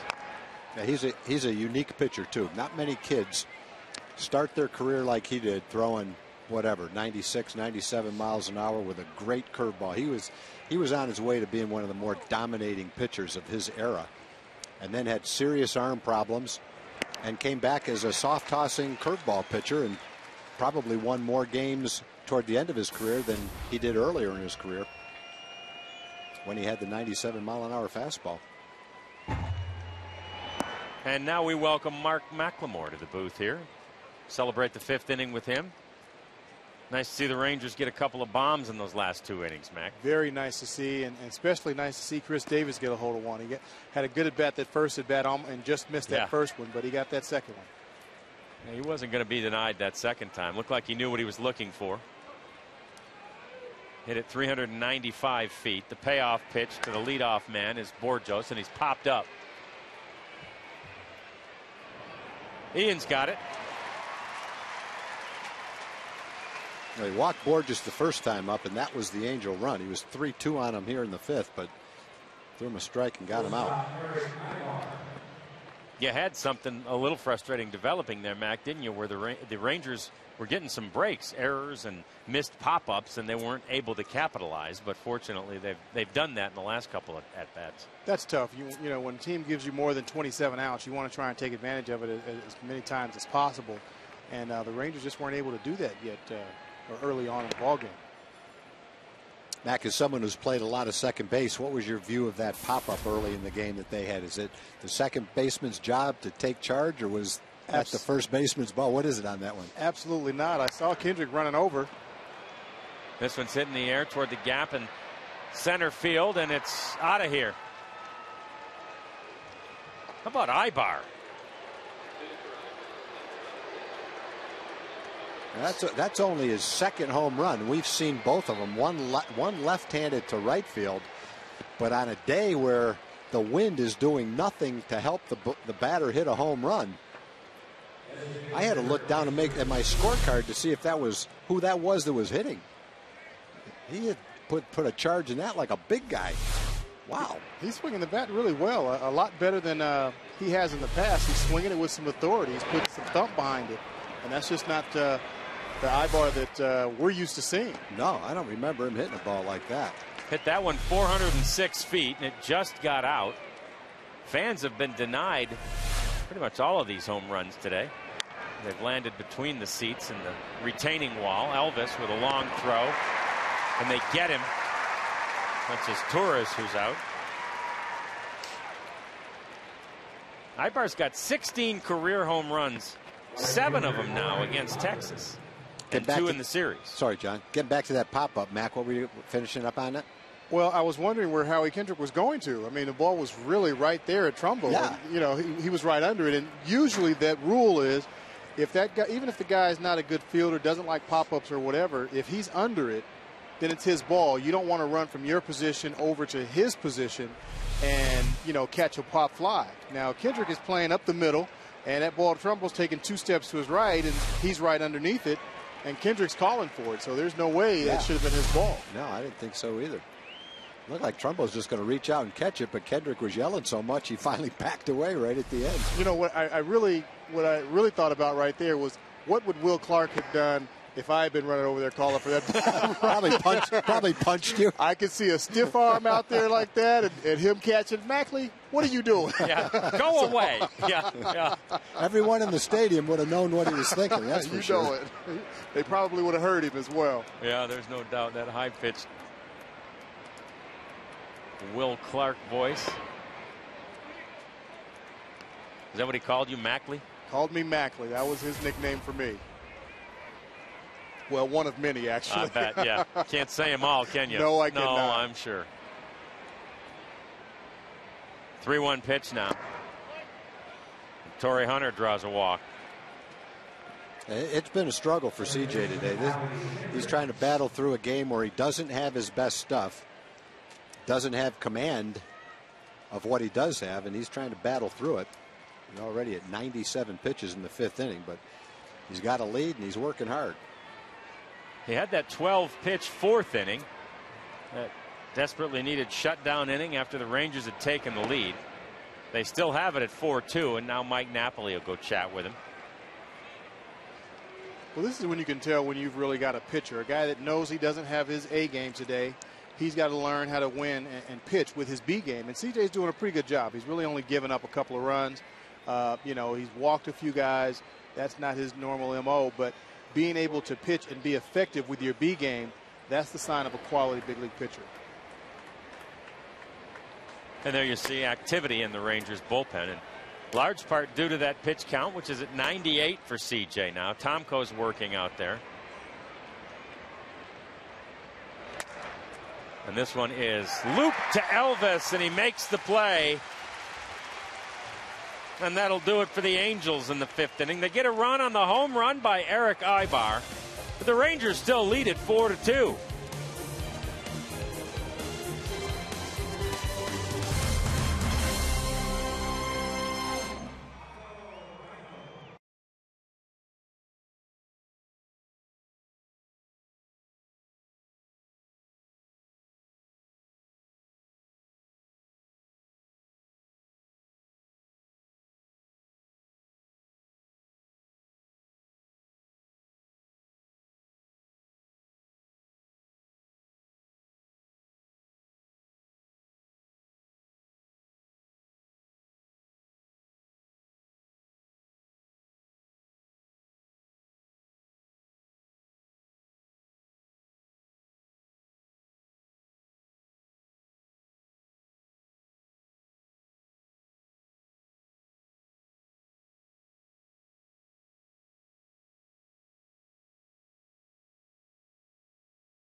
Brought to you by Steel. For dependable trimmers and lightweight blowers, visit SteelDealers.com.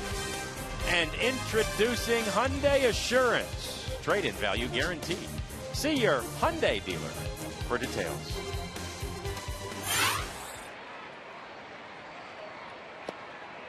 Fifth inning, bottom of the 5th. Elvis Andrus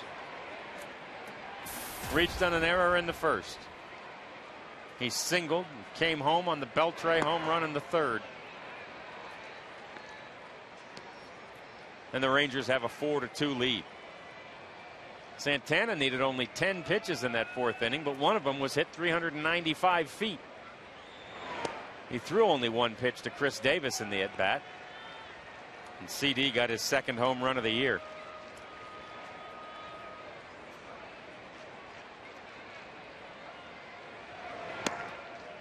John Radigan and Tom Grieve here in the booth with Mark McLemore joining us. We talk about the Rangers and the Angels in this crazy week of back-to-back 2-game series coming up that the Rangers are headed out on. Elvis slices this one towards right field. Sliding to make the play over there is Torrey Hunter. Can still make that play look easy. Moving from center field to right field now. Torrey can play anywhere out there in that outfield. He had a string of 9 consecutive Gold Gloves interrupted last year, but still plays like one. Torrey put the slide on it. He hadn't been on the highlight reel lately, so he's going to try to slide and maybe make that highlight reel too. That ball was shoulder high when he caught it. That ought to be a fine in the kangaroo court right there. He knows how to do it. That's the old veteran getting it done. And I think he's in charge of the kangaroo court for the Angels, so he does. He's got to find himself for that.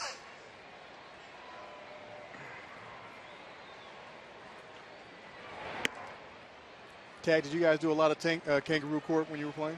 Some years we didn't have it at all. Other years we had it. Everybody had a blast. Oh, I loved it. Most teams that I played on, we had it, and it was just a blast. I think it really is a unifying thing for a team. Some guys get picked on a little more than others, but they deserve it. As they should, yes. Yeah, they deserve it. What'd you do with the money at the end? Team party, usually. Yeah. That's it, yeah. That's it. Yeah.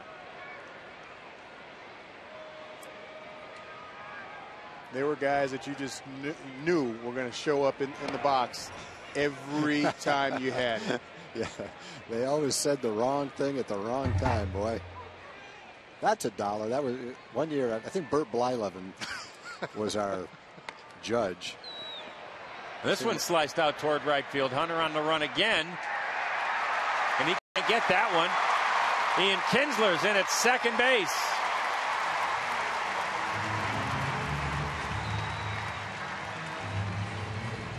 It got so bad, no matter what you said or what you did, someone was going to yell, "That's $1, that's $1, that's $1.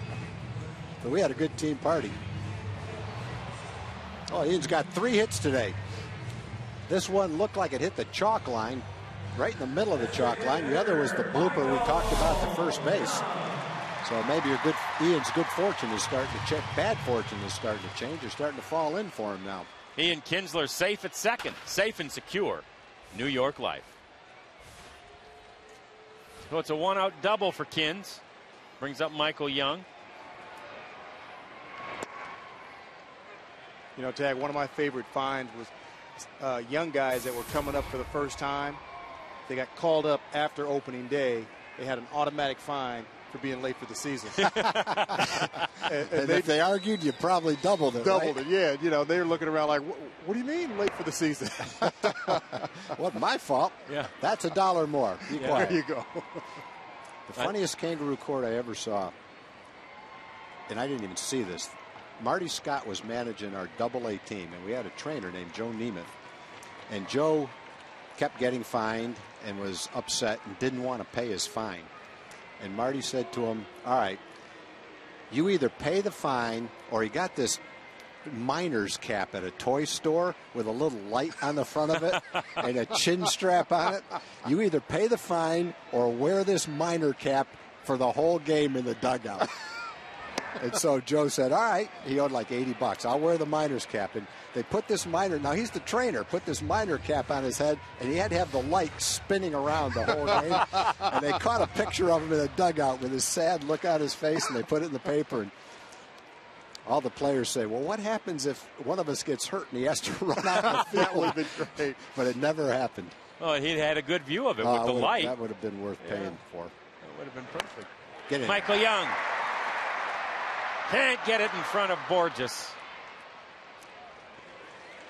Well, Michael's hit the ball hard to right center field twice. Borges has made 2 nice plays, 2 running plays.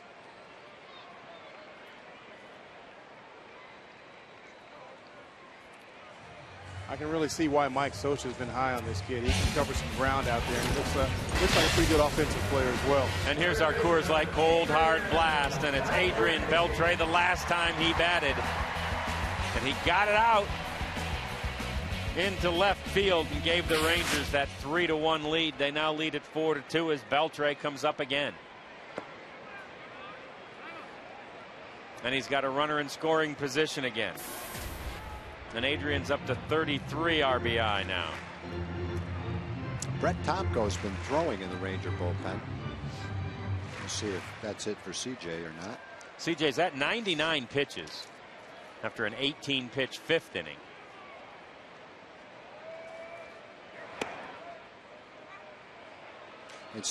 CJ's had a pretty good workload his last 3 starts. He's averaged about 117, 118 pitches in his last 3 starts. He had a complete game 2 starts ago. 125 in that one against Seattle. And he's jammed a lot of pitches into 5 innings. That makes it 1-2 to Beltre.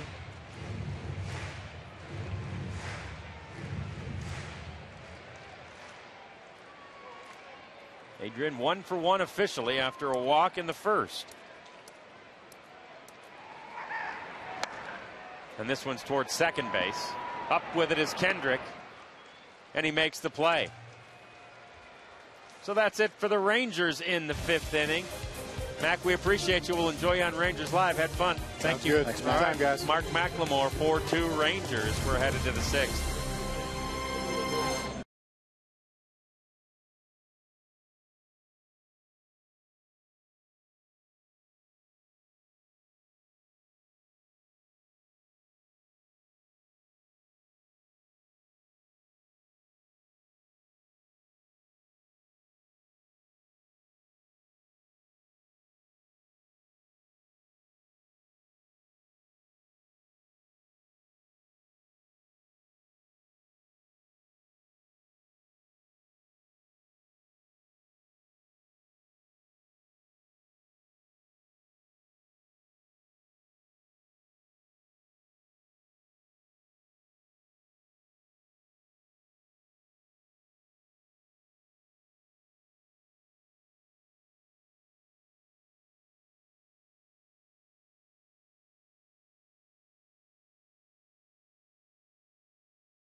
Hot dogs, nachos, peanuts, popcorn, and soft drinks served in that upper home run porch grill. Get your tickets today at texasrangers.com or by calling 972 Rangers.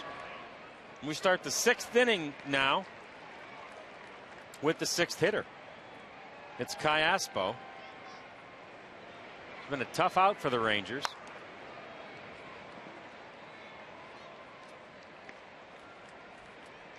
He's been 2 for 4 in each of the games in the series. And in fact, he's 2 for 4 in each of his last 4 games. 2 doubles yesterday. And he hits this one into the gap towards left center field. David Murphy has it. It's a single for Kai Aspo to lead things off here in the 6th. We'll check in with Jim Knox. All right, John, real quick. Group of families from Puerto Rico. A lot of family members, close to 20 on hand. Love the Rangers. Who's your favorite player? Beltray, Cruz, Young. Also, how about a group of nurses from Plano? What brings you guys out? We're here for the first annual Ladies' Day out at the ballpark. There we go. Everyone having a good time right here. Section 10, right behind Rangers Live set. How about that? That is a good place to sit, Jim Knox. And if anybody gets hurt with that group of nurses out there, they're probably in a good spot.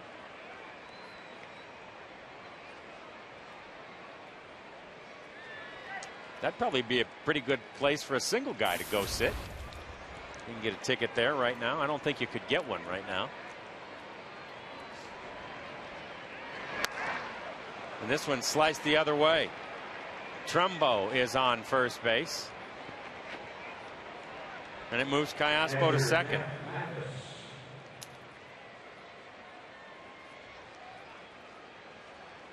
And here comes Ron Washington. 104 pitches for C.J. Wilson. And his afternoon of work is over. He battled the whole day long. And now C.J. is done. 65 strikes, 104 pitches. And he leaves with a 4-2.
Visit one of 25 DFW on the border locations and request your basketball playoff yard sign. Let's turn Dallas blue while supplies last at On the Border. So it's Brett Tomko now in relief of C.J. Wilson. 5 innings pitched for C.J. Allowed a couple of runs on 6 hits, 4 walks, and a couple of strikeouts.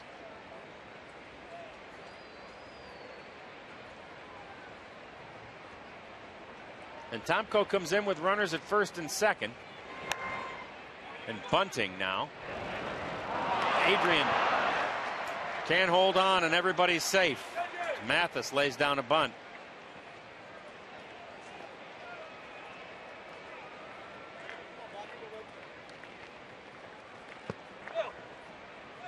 That's one you won't see very often.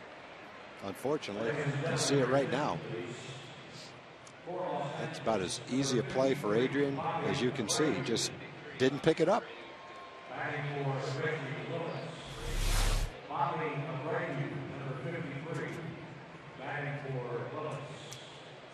And they'll pinch hit for Reggie Willits. It'll be Bobby Abreu.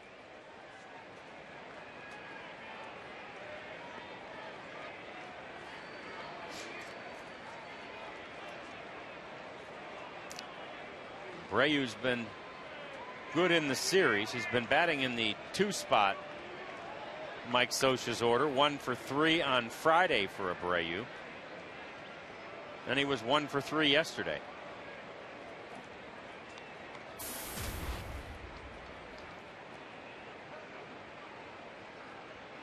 So the bases are loaded with Angels. Rangers with a 4-2 lead.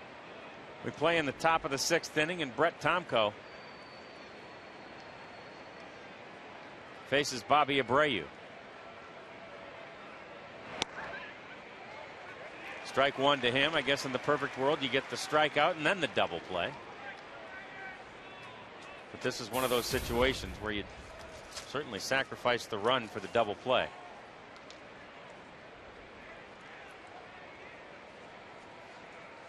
Or the old Lawrence Welk.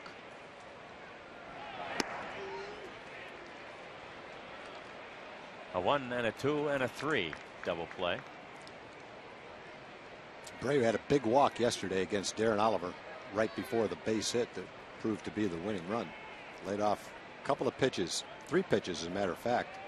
Close to the outside corner, close to being a check swing. Fooled him with that slow curveball. And it's a strike to make it 1 and 2. We've told you over the last couple of days, Abreu's a guy who's seen more pitches than anybody in baseball so far this year. He's a very selective hitter. But Tomko's ahead of him.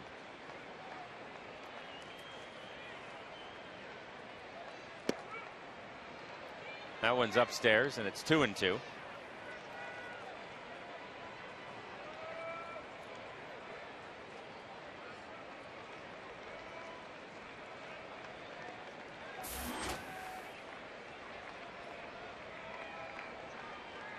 Angels are a .295 hitting team on the road. And that is first in the American League. Swing and a miss. And he got the strikeout first. A good fastball right there. Threw him a slow curveball for a strike, and then a high fastball at 92 miles an hour. Got him to swing and a pitch a little bit out of the strike zone. First out of the inning, and it brings up Borges. He's in the leadoff spot today after batting 9th in Mike Scioscia's batting order in the first 2 games of the series. And he pops this one up. Coming on to make the play is Gentry, and there's no tag. It was too shallow. Well, now you got probably the hottest hitter. Yeah, Ibar. Ibar is swinging the bat so well. He's hitting over 340 now. Got a double and a home run to the deep part of the ballpark. So you feel good about getting the first 2 outs and no one scoring, bases loaded, no outs. But It gets a little harder right here trying to get Ibar. You're not done yet. He's got a 13-game hitting streak going. He's hitting over 345 in the streak.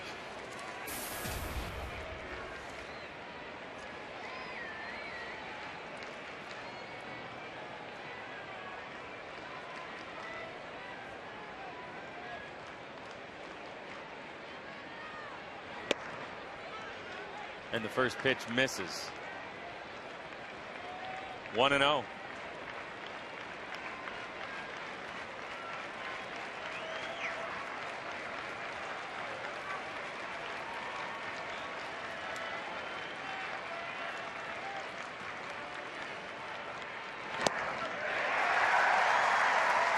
Tip that one, makes it 1-1.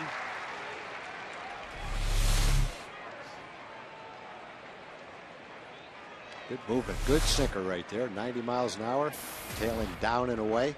Looked like a strike, turned out not to be a strike until it swung at it. See his numbers with runners in scoring position. That's in there for a strike. Got the high slider in there.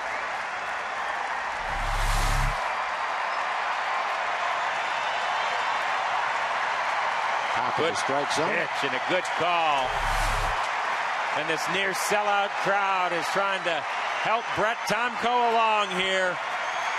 Rangers with a 2-run lead. Bases loaded in the 6th inning. There are 2 out. And the 1-2 pitch to Ibar. Great job by Napoli. Don't even try to catch that ball. Just go down on your knees. Make sure the ball, your glove, keeps the ball from going between your legs, and let the chest protector block it. Keeps it in front of him. Good thing. That's a clinic right there. And it's 2 balls and 2 strikes.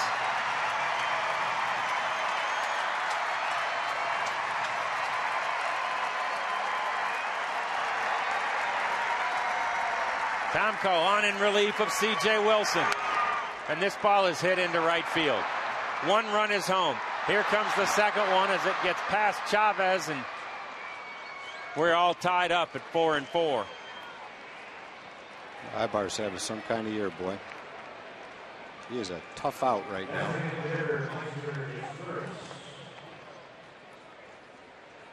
That just takes the air out of you right there. You got the bases loaded. Nobody out. You get 2 outs. You get a 1-2 count. And Ibar flicks his wrist and drives the high fastball into right field. Just found a hole there. And it's 4-4.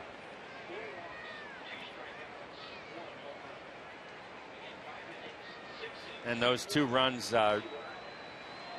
C.J. Wilson's. Both of them are unearned runs because of the error by Beltre on that little bunt play. That proves to be a very costly error.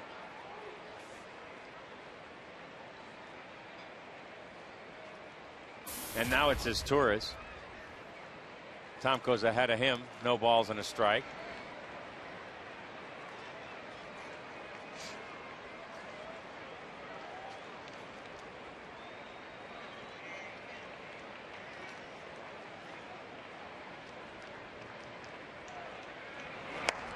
And this one's grounded foul down the first baseline. So it's 0-2.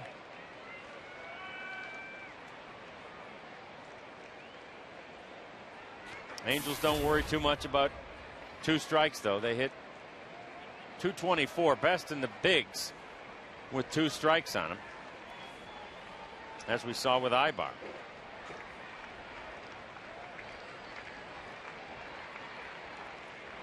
And he's going, and this is popped up foul. Coming back towards us. Doesn't quite get here.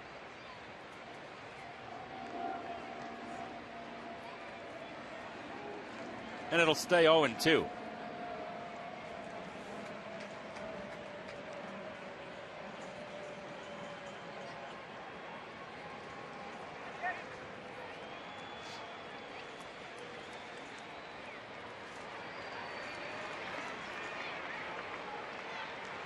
Runner goes.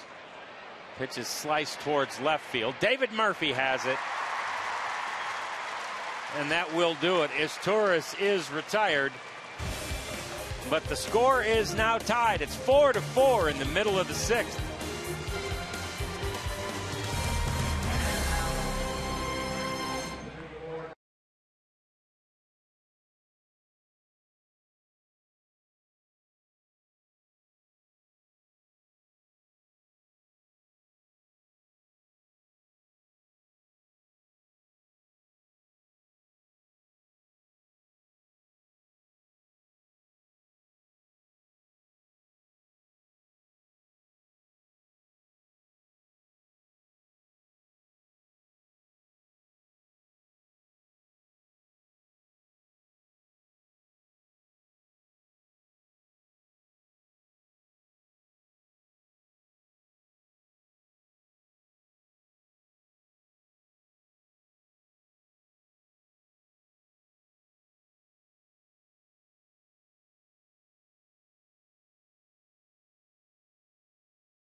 Jackpot worth $200 in dinner fortuitous Sonic Drive-In.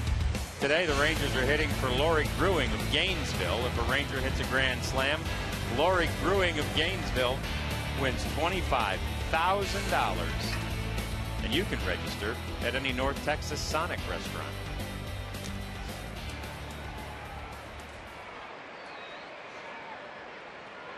David Murphy in against Irvin Santana and an Angels team that has a couple of changes. Howie Kendrick now moves out to left field.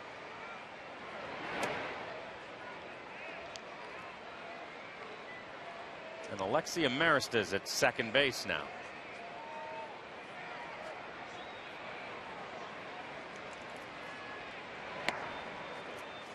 Swing and a miss from Murph.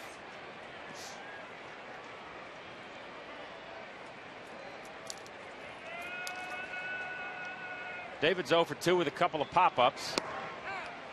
And he's rung up there.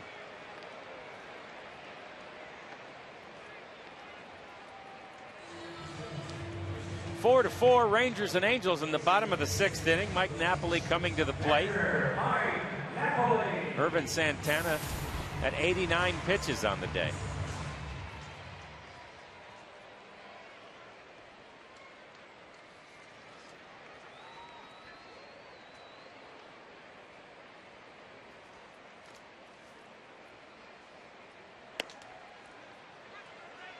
Santana's thrown a mistake pitch to Adrian Beltre in the third and one to Chris Davis in the fourth. The long ball. Numbers 45 and 46 on the year for the Rangers, accounting for their 4 runs. Rich Thompson up and warming in the Angels pen.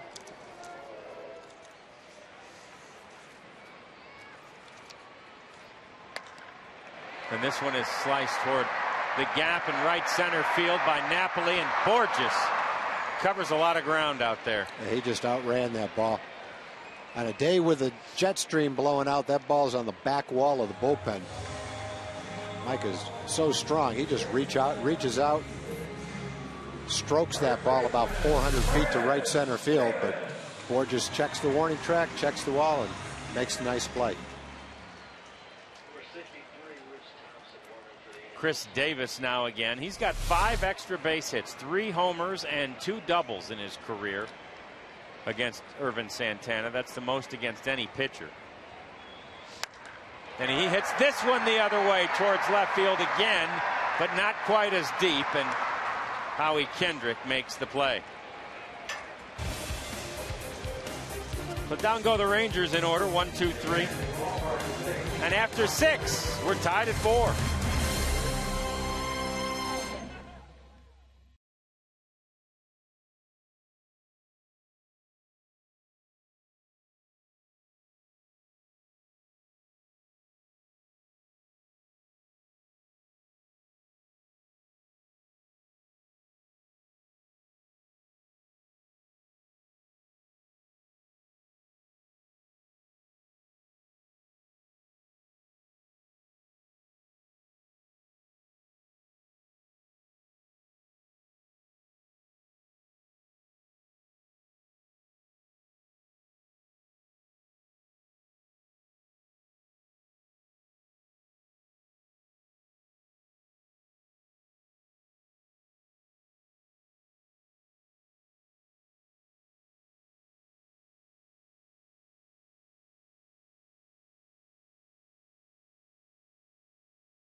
Drive one forward is the best in Texas. And by Southwest Airlines' new Rapid Rewards, unlimited reward seats and no blackout dates. And here come the Angels in the 7th inning. As you see some of the little leaguers on hand, having paraded around the field before the game. And they're watching a good one here. Rangers and Angels tied at 4 in the 7th. Brett Tomko on in relief of C.J. Wilson. He's facing the cleanup man, Torrey Hunter.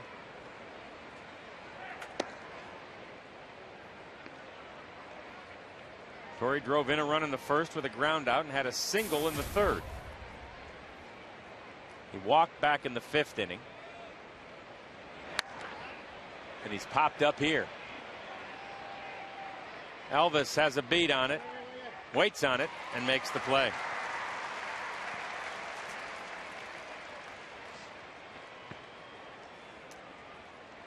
One up and one down for Tomko. And it brings up Kendrick. Tomko's been throwing the ball well. His ERA is above 5, but his opponent's batting average is only .220. His problem is 3 of the 9 hits have been home runs, and a couple of them have come with a couple of men on base. So it's been the home run ball that's hurt him. But other than a couple of pitches, he's thrown the ball very well, including the 6th inning. Came in a tough spot in the 6th with 2 men on and nobody out.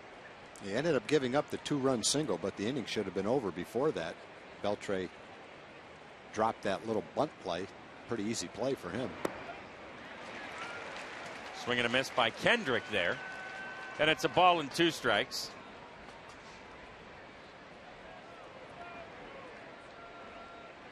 Now he's hitting .375 in his last 18 games. He's no easy out. He had a single in the 3rd.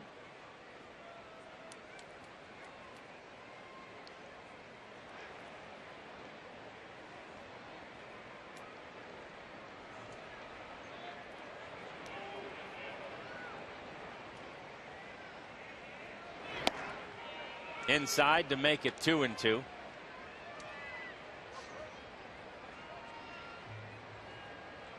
Started at second base, but now Kendrick has moved out to left field. Literally. And he hits it right at Elvis, who catches the sinking liner.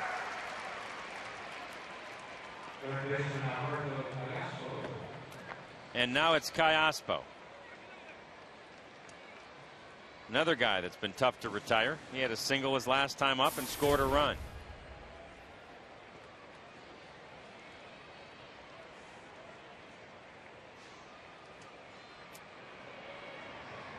We know this. He's the third hardest guy to strike out in the American League. 1 strikeout per 13.5 plate appearances this year.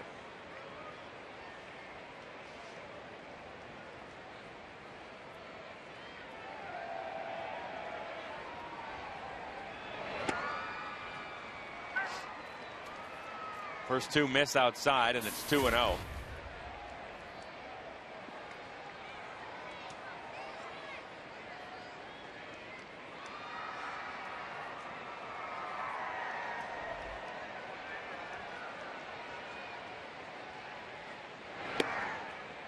And that one's outside. 3 balls and no strikes.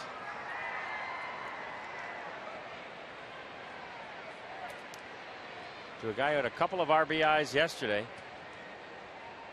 in a 3-2 win. There's a strike.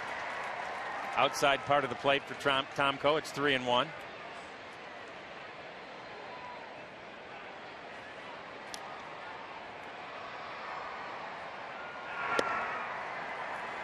And he walked it.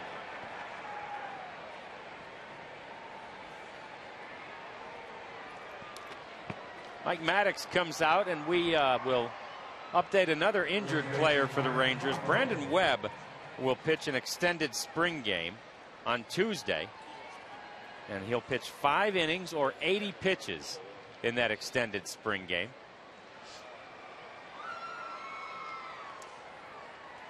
And as Maddox chats with Tomko, we remind you that Saturday, May 28th, the UEFA Champions League final comes to Fox with a rematch of the 2009 final as Barcelona faces Manchester United.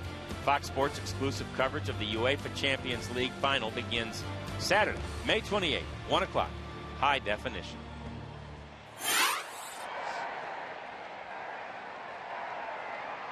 Callaspo on, benefit of the walk. Now it's Trumbo as Tomko checks on Callaspo.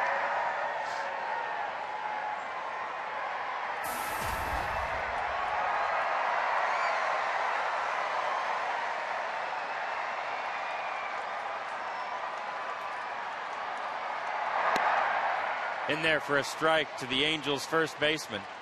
He had a single in the 6th inning. There's Mark Lowe warming in the Rangers' pen. C.J. Wilson went 5 plus a couple of hitters in the 6th.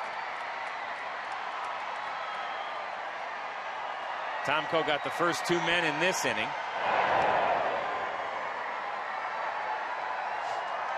And now he's dealing with Callaspo, who walked.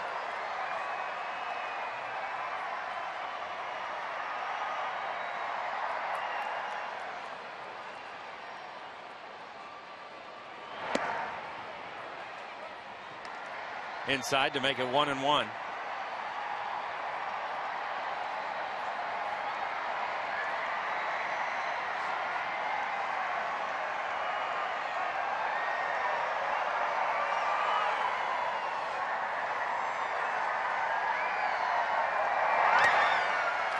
Three rainouts today. Cleveland, Detroit, and the Cubs. Since we're going to Chicago, I hope the rain clears out for our games there. That's obviously a pretty big system. Yeah, a lot of rain in the Midwest this year. A lot of rainouts.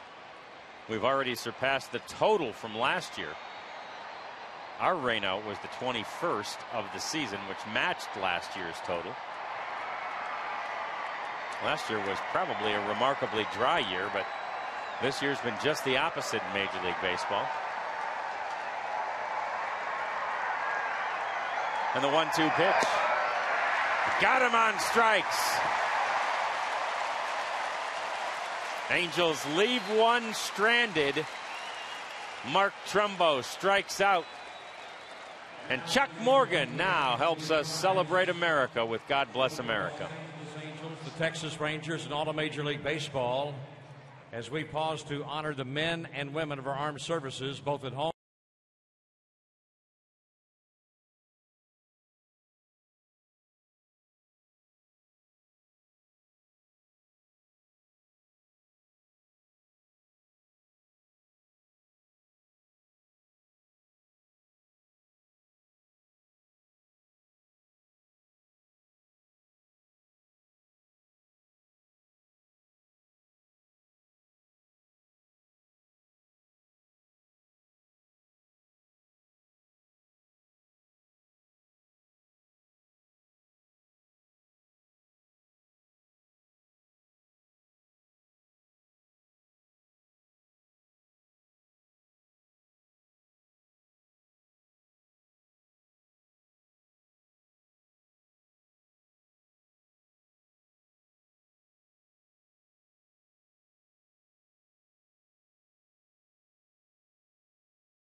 bottom of the 7th inning. It's the bottom of the Rangers order. Number 9 man, Craig Gentry, standing in. Santana's still out there.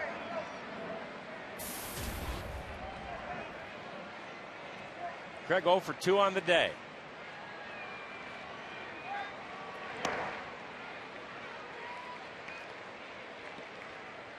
And he takes a strike there to even things up at 1-1.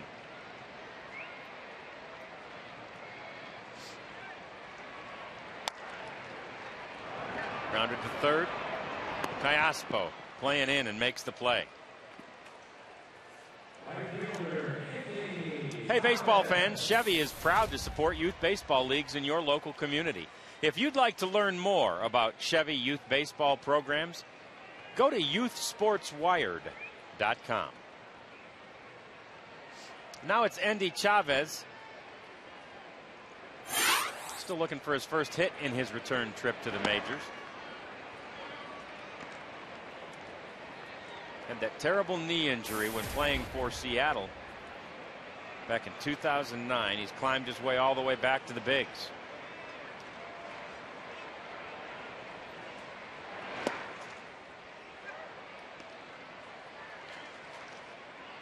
He was hitting .305 at AAA with 8 doubles, a couple of triples, a couple of home runs, and 17 RBIs in 30 games at Round Rock.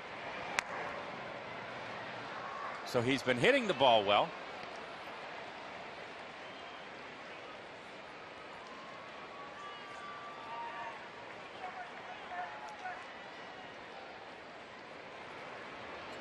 And the 1-2 from Santana. Chopped towards shortstop. On a big hop, the play is made by Ibar.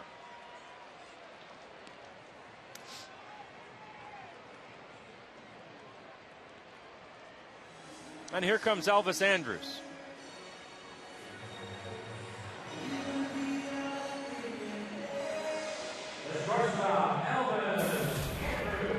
He came into the game hitting .391 against Santana.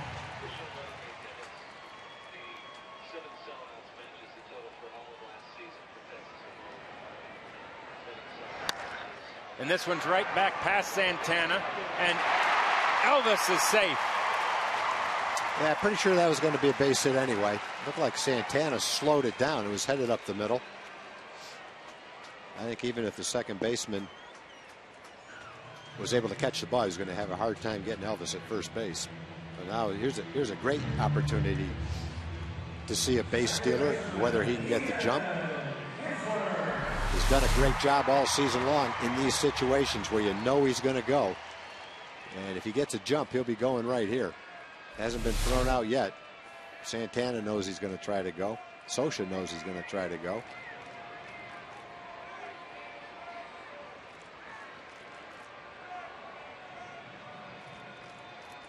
Santana holds the ball. Trying to catch him leaning.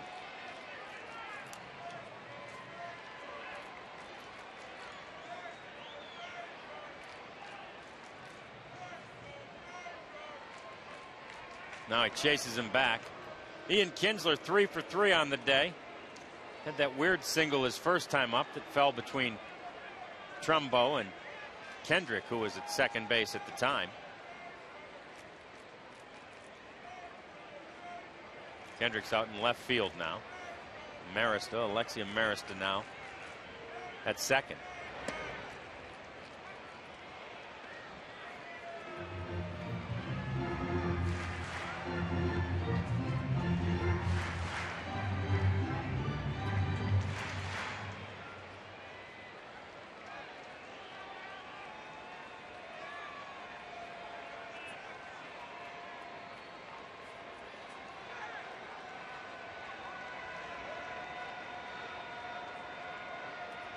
The 0-1 pitch. Misses. One of the things Elvis talks about that he's learning better and better is when to go by anticipating what the pitch might be.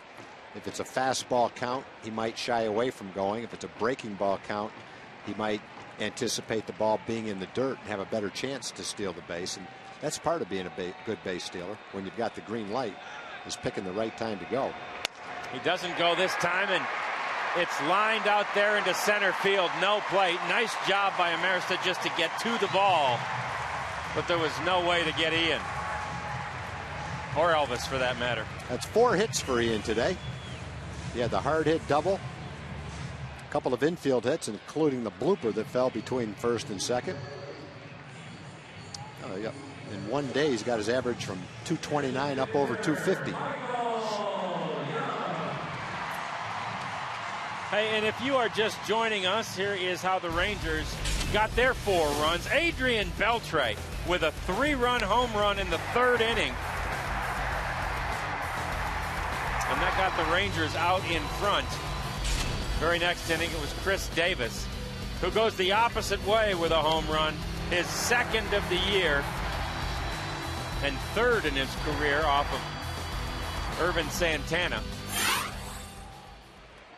And right now there are 2 runners on base. We're in the bottom of the 7th inning with 2 out. And a big conference at the mound. Angels trying to figure out if there's any way to get Michael Young out here. Well, they've gotten him out 3 times, but 2 of them have been line drives well hit to right center field. One Borges ran down near the wall in right center. One he came over and caught before it hit the ground for maybe a single or a double. And Michael again with a man in scoring position, trying to find a hole this time.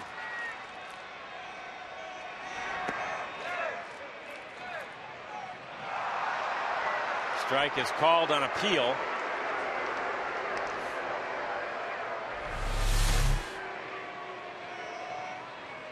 Close. Michael, a .375 hitter in his career against Santana with 3 homers, 12 runs batted in. And this is the 4th time through for Michael Young against Santana on this day.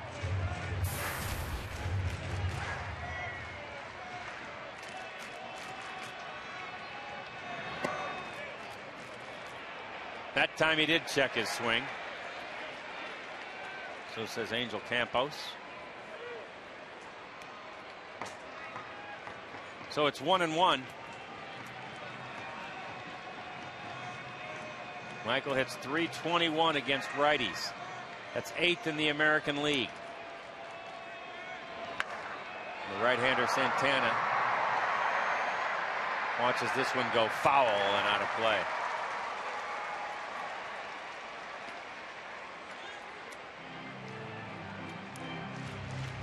So Kinsler back to first base, Elvis back to second.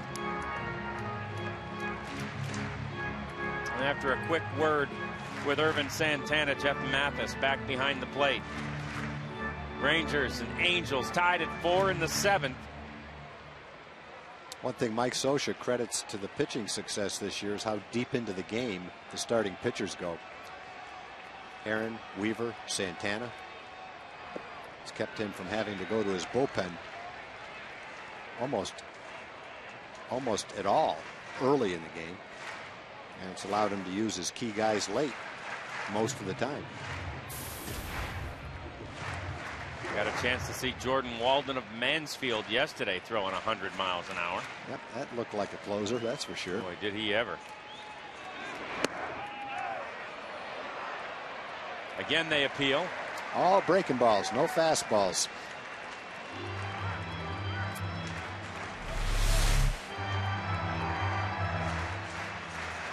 Close. Tough to lay off it. Good eye by Michael, runs the count full. It's 3-2. Runnels will be moving right here. The payoff. Got him. Michael is rung up. And we stay tied at 4. We're headed to the 8th.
Tomko back out on the mound. He'll face the 8 and 9 men, who are Mathis and now Bobby Abreu. Actually, Mathis and then Maristed will bat after him. Jeff first.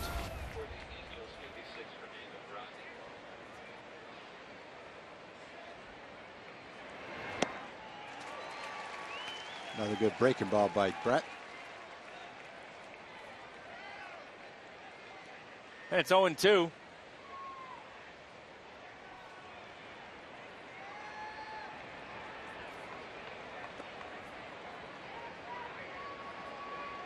That one misses to make it 1 ball and 2 strikes. Mark Lowe back up and working in the pen.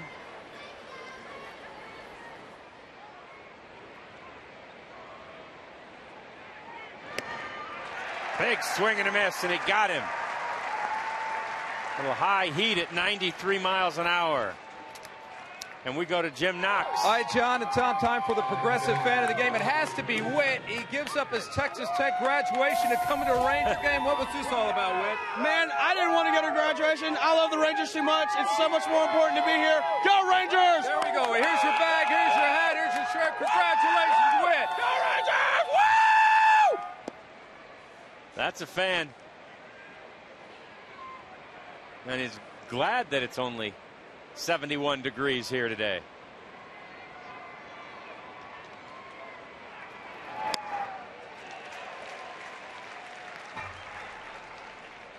Big swinging strike from Amariston. It's 1-1.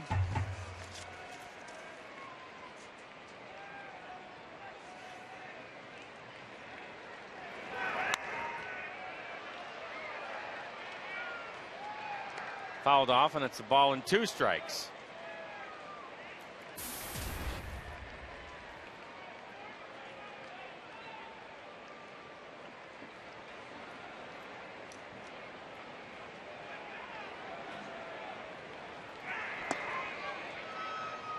That misses away. We're all even at 2-2.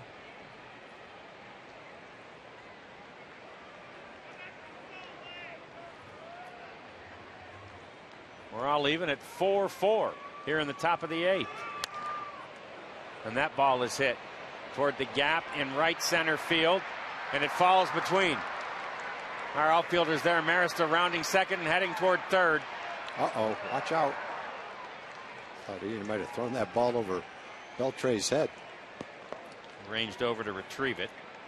And it's a triple by Alexia Marista. Yeah, Marista was only 2 for 14 coming into that at bat. He threw him a high changeup right there. It's probably the only pitch he's going to hit like that. I don't think he would have hit the fastball like that.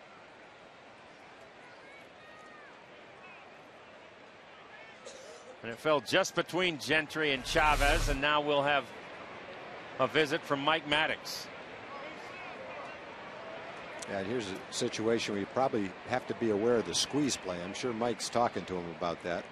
Borges is not swinging the bat as well right now as he was the last time the Rangers played the Angels. He was hot then. He has not been swinging quite as well now. He's 2 for 17 or 18 coming into the ball game. He's 0 for 3 in the game. Has hit a couple of balls in the air, though, including a pop-up to center field with the bases loaded and 1 out the last time up. Not deep enough to score the run. He is a very good bunter, so you have to be aware of that right now. Infield in. Go ahead run at third. Alexi Amarista with that triple.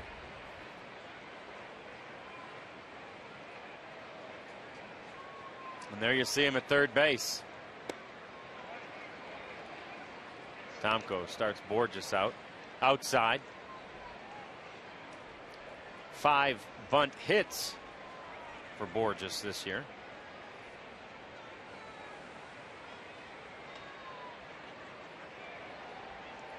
That's first in baseball. Pitch out. Yeah, Ron's thinking Yep. right along with Scioscia. He's tried the pitch out. Now it's 2-0. Wheels are turning. Ron's worried about the squeeze play. Scioscia's wondering, okay, would he pitch out twice? Would he do it on a 2-0 pitch? Should I try it here? Swinging him, foul tip. So no squeeze play there. Now it's 2-1. And now if you're Scioscia, are you saying like Ron Washington last time he did the squeeze play? All right, 2-1. I just swung. Will he think I'm not going to do it this time? Should I try it this time? That was a safety squeeze. It looked like that, or Amarista missed the sign, one or the other. Usually on a safety squeeze, the batter's not going to bunt a ball that far out of the strike zone. It sure looked from Borges's point of view like that was a squeeze play, but from Amarista's point of view, he wasn't coming. So the Angels might have gotten lucky. Amarista might have missed the sign, because if he's coming on the squeeze play, he's a dead duck. 2-2 pitch. Misses. And it's 3-2. Because generally, if it's a safety squeeze, the batter is only going to bunt a strike. You're not going to bunt at a pitch like that, which would have made the count 3-1. That's why it really looked like a squeeze play.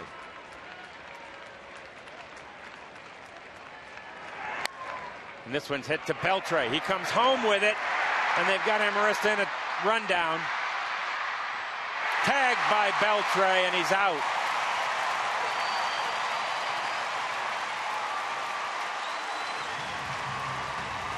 It goes 5-2 to 5.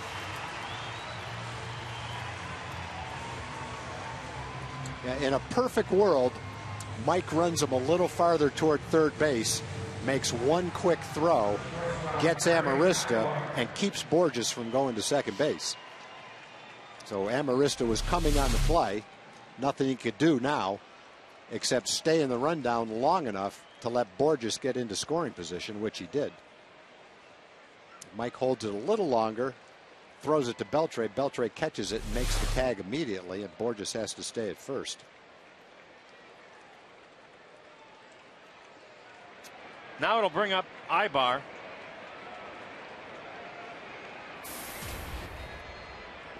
Who is 3 for 4 on the day.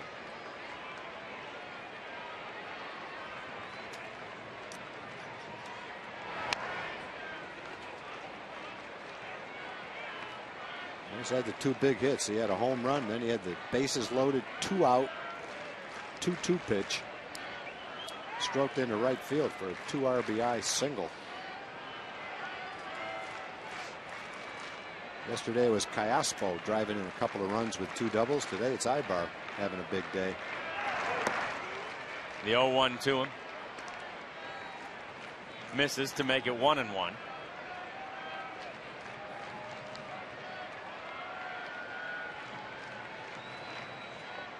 Got 2 home runs in the series, including that one in the 5th today.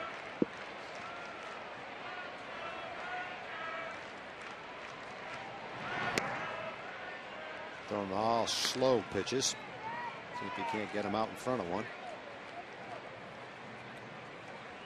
Tomko replaced C.J. Wilson back in the 6th inning. And he's thrown 51 pitches.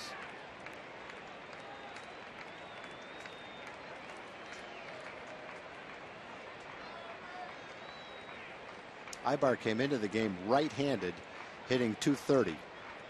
He had 7 hits, no extra base hits, 1 RBI, no walks, and he hits a ball 400 feet for a home run right-handed. First game in the series, he had a home run left-handed. Left-handed, yeah. That's the first home run he had all season.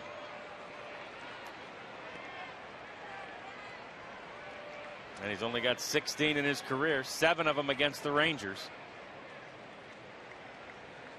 He's ahead 3-1. He's got a hitter's count here.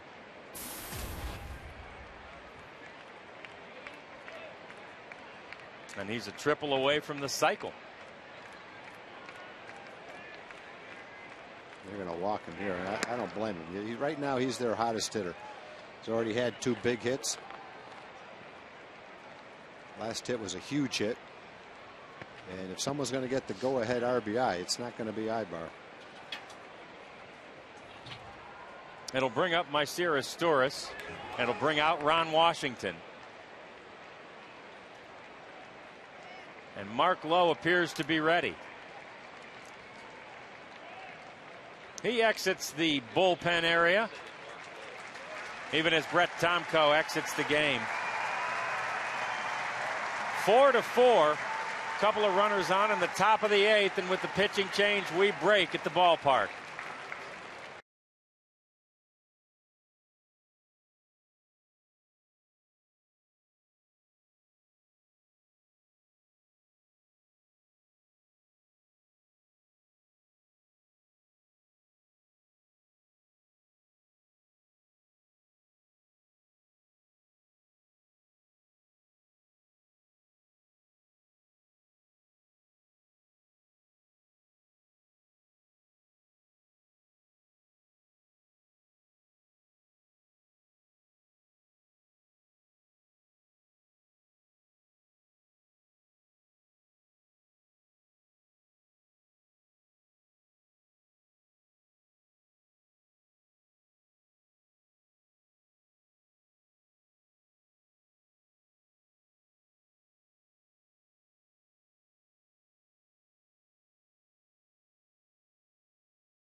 For the 8th inning, and Mark Lowe comes in with a couple of runners on. He replaces Brett Tomko, who had replaced C.J. Wilson before him. Borges on second base, and it's Eric Ibar at first.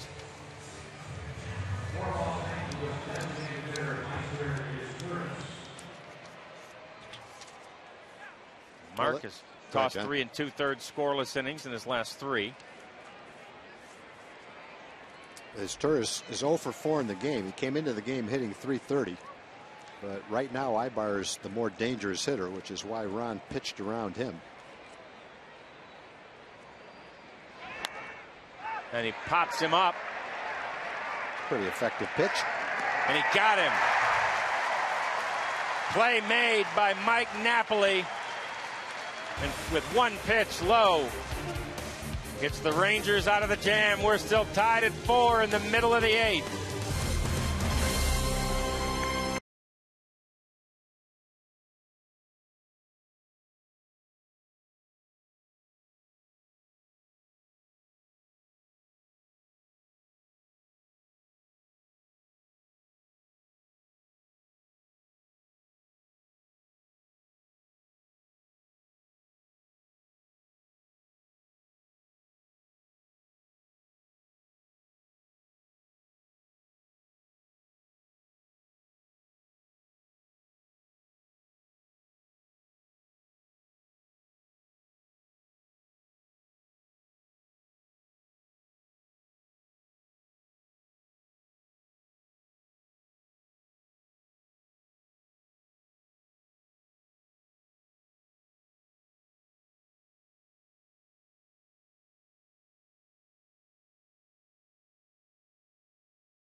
take a look at the work behind the plate of the former Angel, Mike Napoli, throwing runners out as they try to steal. Great tag by Ian Kinsler there as well.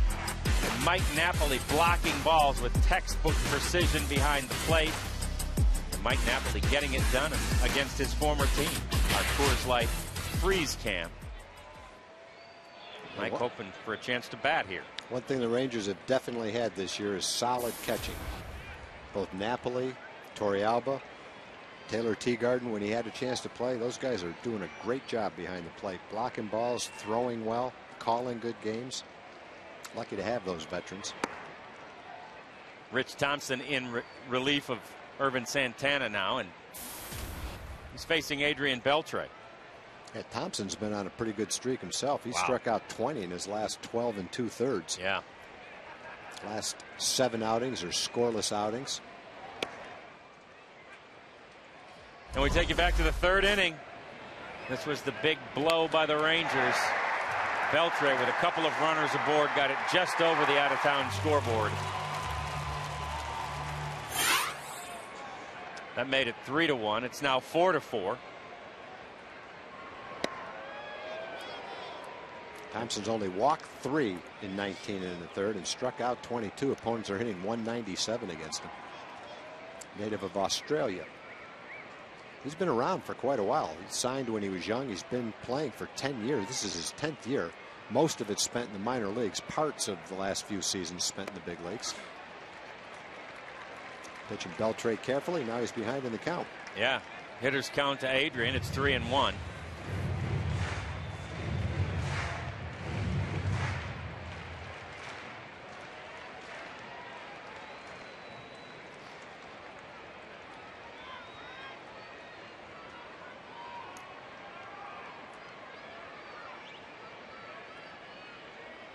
And the pitch in there for a strike.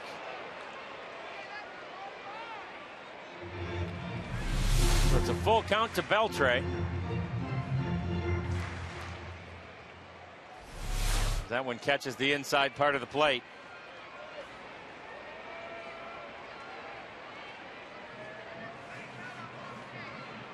And the payoff pitch. Walked him. Adrian had only walked 7 times coming into the game. He's walked twice today. Good way to start off the 8th inning for the Rangers. David Murphy coming to the plate now. A couple of pop outs and a strikeout for David thus far. And I guess the question here is, will this be a bunt situation? Dave Anderson's given the signs that he receives from Ron Washington. And we're about to find out. Caspo thinks it's a bunt situation. He's way in at 3rd base. First pitch was not a bunt. Nope, shows no bunt there. Caspo's going to move back a step now. And get a little conference on the mound to discuss the strategy right here. Mike Butcher comes out, the Angels pitching coach.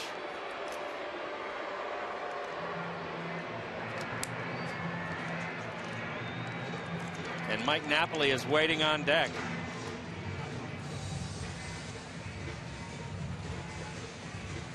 Hey, check out the #1 free sports app on iTunes. It's the all-new Fox Sports app with live scoring, video, and all the latest on your Rangers. It's free and it's on iTunes right now.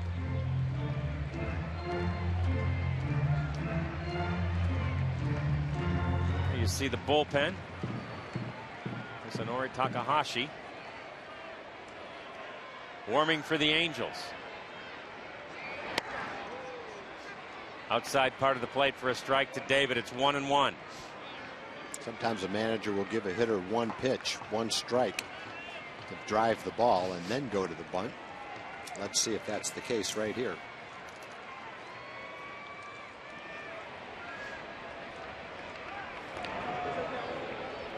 Beltre chased back to first.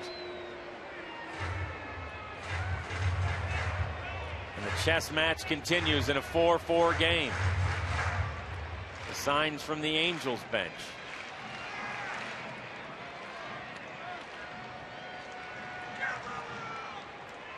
The pitch swung on and missed. Throw back to first. Safe. Quick throw by Mathis. And generally in that situation, the signs from the manager will be whether to throw over to first base, whether to pitch out. Close play. Yeah, that was close at first base. Adrian back in safely. And now it's 1-2 to David Murphy.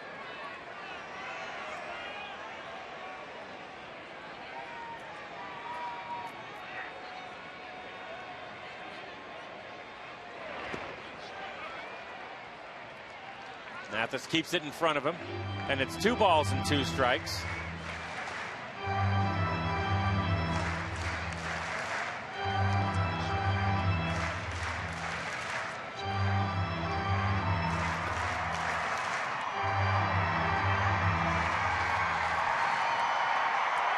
$48,284. Sensing the drama here. Rangers with a chance to win the game, win the series. Head out onto the road with a real positive note. David Murphy at the plate. He's facing a 2-2 count. And Thompson misses with that one to make it 3-2. And now the decision is, do you run the runner right here? You got a man on first, nobody out, 3-2 pitch. Swing and a miss, called strike. You risk having Beltre thrown out. Ground ball. If he doesn't run, you risk a double play. So let's see what Ron chooses right here. He does not go. It's grounded towards first. David is tagged out, but Adrian moves on to second. I think it's a foul ball. Foul ball. Didn't really get a demonstrative call. I don't think the first base umpire could really see. Maybe he didn't see it. The first baseman's a big guy, kind of blocking it. The home plate umpires, Phil Cuzzy, finally makes the call. Looked like a foul ball. It kind of kicks foul right here. First base umpire can't see it. Yeah, I was watching for his reaction, seeing none. Home plate umpire had come up the line and clearly saw that it was foul.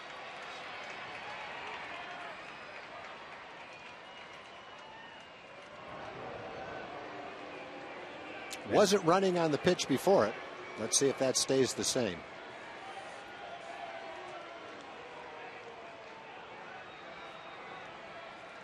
Beltre gets his lead. Nefi Felice is warmed up in the bullpen, hoping to have a lead to protect right here. Murphy waits on the 3-2 pitch. The runner does go. And it's ball 4. David came back from behind in the count. One thing that's unusual so far for Thompson, remember, he'd only walked 3 in 19 2/3. He's walked 2 right here. Yeah. Very unusual for him to have a control problem. He probably gets a lot of swings at that overhand hard curveball that he throws. Probably a lot of them are out of the strike zone. The key is not to swing at it. And the Rangers haven't. Now this is a bunt situation right here. Mike Napoli at the plate. The last one was a potential bunt situation. Just Ron chose not to bunt. I think with David, he likes David as like a left-hand hitter against a right-hand pitcher who can maybe drive the ball in the gap, hit an extra base hit. Didn't want to sacrifice an out right there with David, and it worked out well. He got a walk. And he's got runners at first and second with nobody out.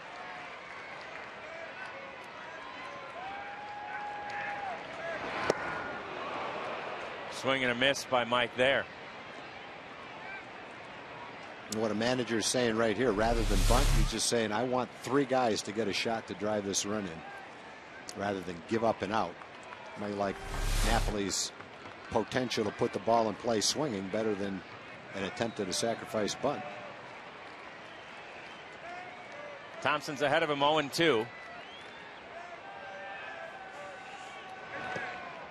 And he misses with that one in the dirt. Nice play by Mathis.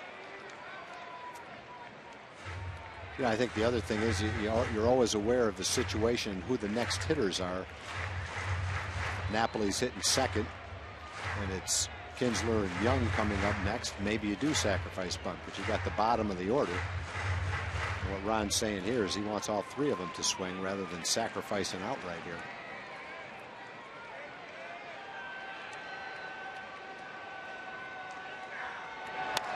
And this one's check swing and into right field. He did bunt.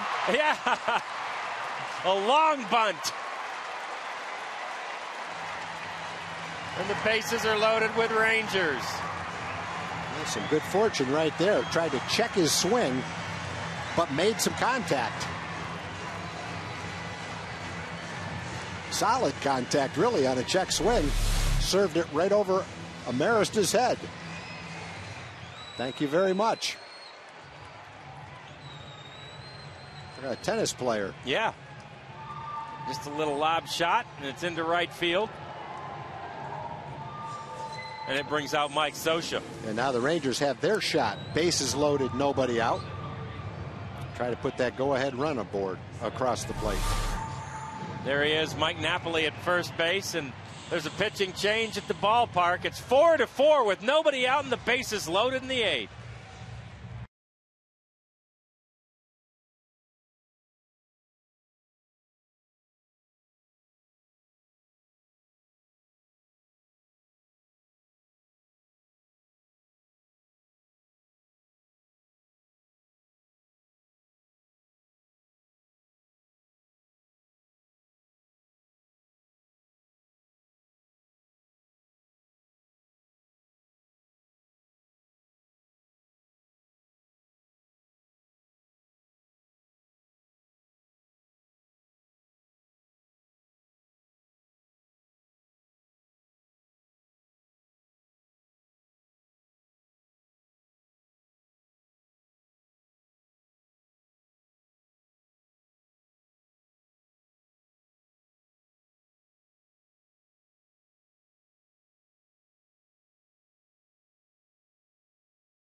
Of the 8th inning, and we say hello to Dana Larson at the Rangers Live set.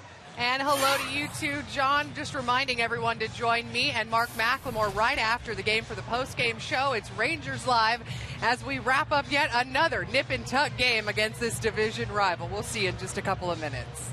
We look forward to that, Dana. Thank you very much. The most complete post-game show that you can find. Rangers Live after what we hope will be a dramatic Rangers victory. Chris Davis striding to the plate now. And he'll be the first against Hisanori Takahashi. Not really good numbers. He's only pitched 15 innings. He's given up 4 home runs.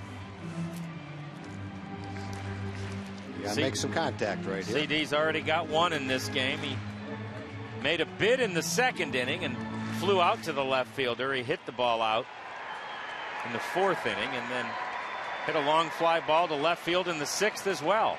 The left-handers have hit .296 against him, and they've hit 2 home runs off him. Right-hand hitters have hit .364. He probably won't pitch to a right-hand hitter.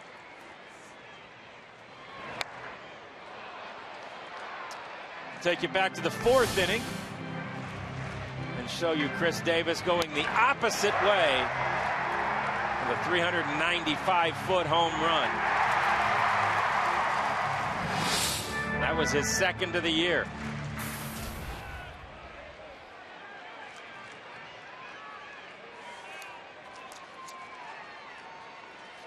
Takahashi looks in for the signs. Rangers have the bases loaded. The pitch to Chris Davis. In there for a strike. The other lefty in the Angel bullpen is Scott Downs. Lefties are only 2 for 18 against him. Not sure if he's available today or not. But I think generally in this kind of a game, if he was available, he'd be in there. He must not be available. Now you really got a battle here. No balls and 2 strikes. You got to make some contact. Try to hit the ball where it's pitched.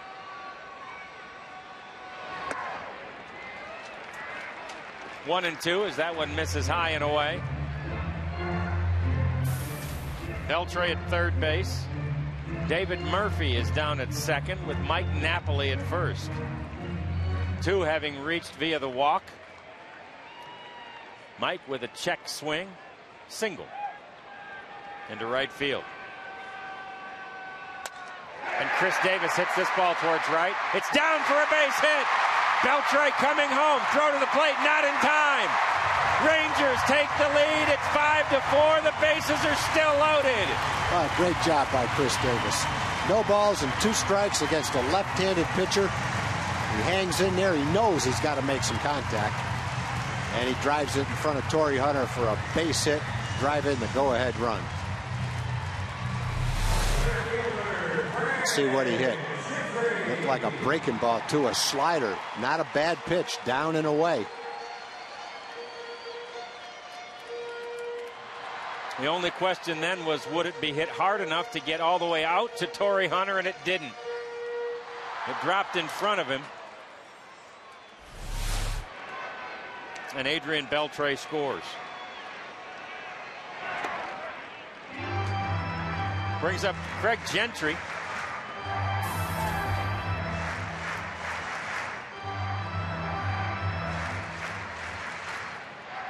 He bats with the bases loaded and nobody out.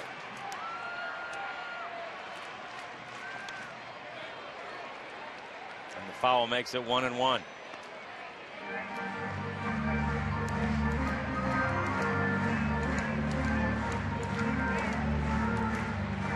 This is his 5th game, that is Craig Gentry, since being recalled. His 3rd start.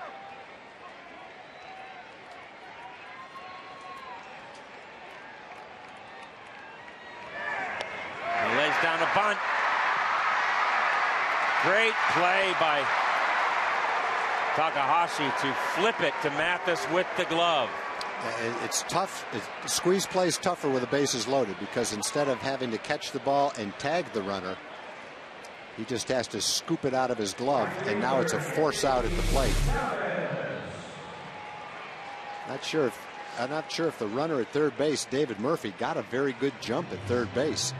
Looked like he was a little tentative breaking home. And I'm not sure if it would have mattered because there was a lot of daylight between him and home plate. That'd have been a little bit late breaking home. But again, when it's a force out and not a tag play, it's a little bit easier play. I think they would have had him if it was a tag play, though, on that play. It brings up Endy Chavez. Now there's 1 out with the bases still loaded.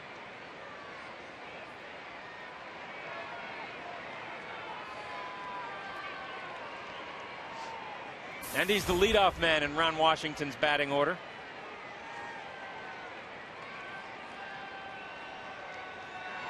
With a left-hand pitcher, you can afford to leave a little bit sooner because he can't see you. The key on a squeeze play by the runner is don't leave too soon and let the pitcher see it, in which case he can throw a ball up and in, which is tough to bunt, or throw a pitch out, which is tough to bunt. But a left-hand pitcher can't see the runner. The 0-1 pitch popped up. Callaspo has it. That's the 2nd out of the 8th. And it brings up Elvis, although it brings out Scioscia.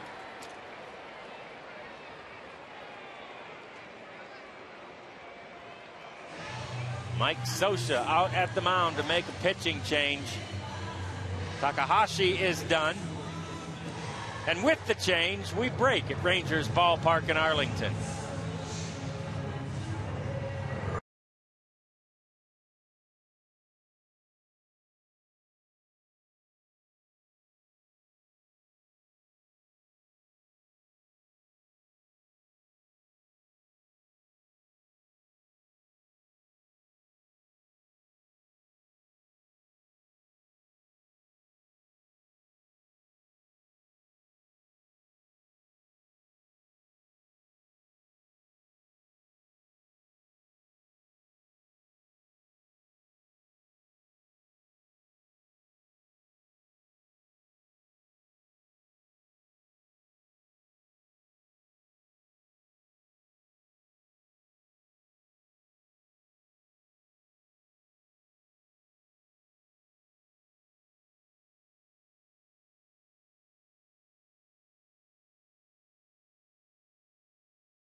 Park Sunday, May 29th, when the Rangers host the Royals at 2:05. Special tickets are available in a designated session, so you can bring your dog to the game, but advanced registration is required. For complete details and to register, go to texasrangers.com/barkinthepark.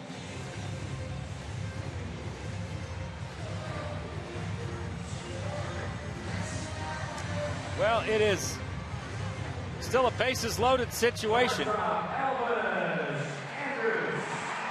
And now it's Jepsen, Kevin Jepsen. The Rangers see for the second time in the series, and they'll face Elvis.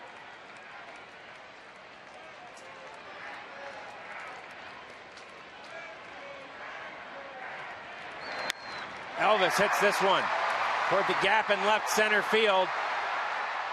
Over to get it is Howie Kendrick, and that will do it. One pitch and an out for Jepsen, but the Rangers take the lead, and it's Feliz time at Rangers Ballpark in Arlington as we head to the ninth.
Play of the game. How about Elvis Andrus?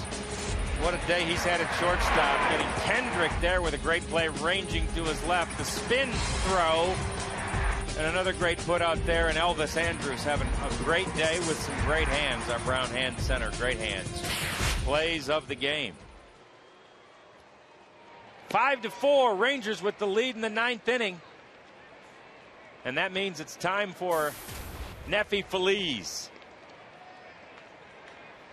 7 for 7 in save opportunities this year. First man he'll face is the cleanup hitter.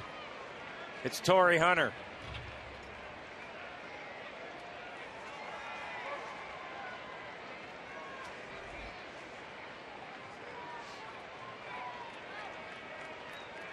Rangers took a 5-4 lead in the bottom half of the eighth inning. Trying to hold on before 48,000 here.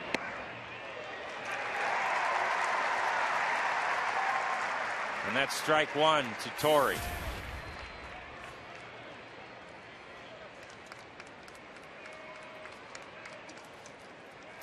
He had that single back in the third. He got an RBI and a ground out in the first inning. 48,284, the seventh sellout of the season for the Rangers.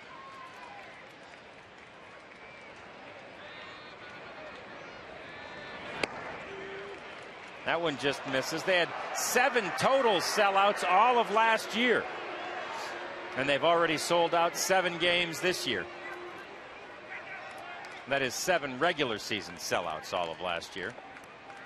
Sold out all those playoff games. And this one is hit to Ian, and he makes the play. Had him shaded that way. Yeah, absolutely. Very good defensive alignment right there. Ian shading up the middle against a fastball pitcher. Hunter hit it right to him. And brings up Kendrick.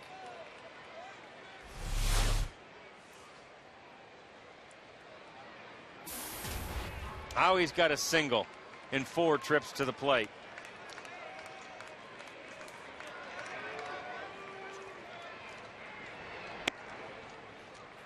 For the weekend series, the Rangers drew 141,942.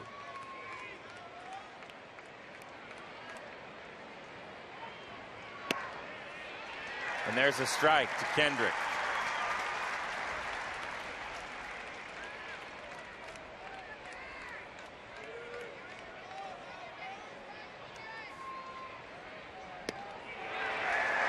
Another strike.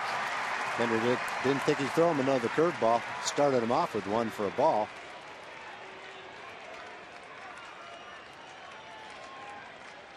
And the 1-2 pitch coming to Howie Kendrick.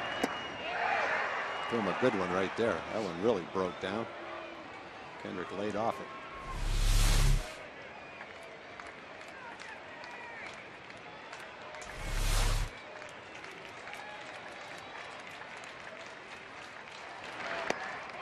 Inside to run it full at 3-2.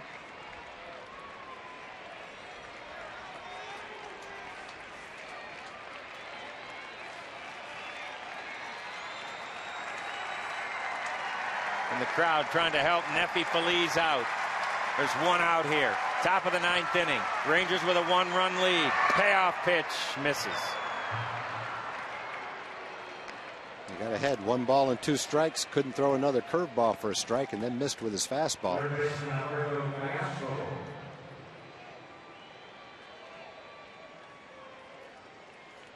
Neffy had a walk in his save the other night on Friday when he saved game 1 of this series. And now he faces Kayaspo.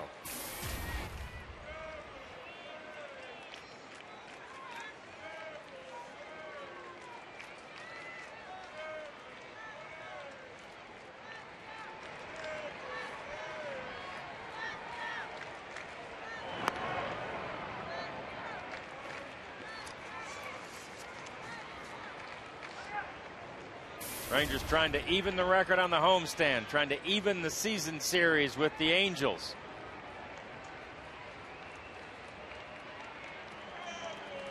Trying to win their 15th of the year at home. And that one misses.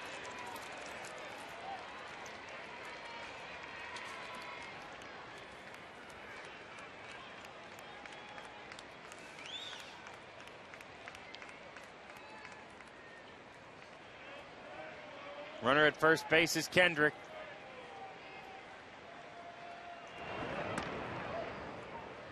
Neffy checks on him.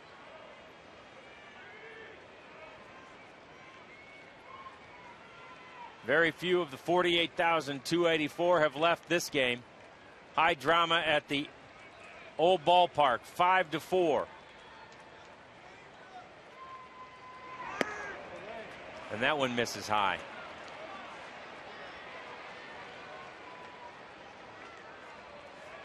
Mike Napoli out to chat with his closer.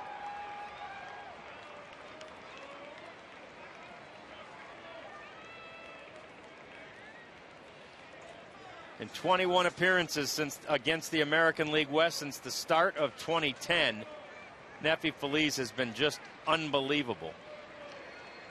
An .064 earned run average and 21 innings pitched. He's 11 for 11 in saves against the LA Angels. Swing and a miss by Kayaspo. And now the crowd begins to ramp up. Fastball and a fastball count. Just threw it by him.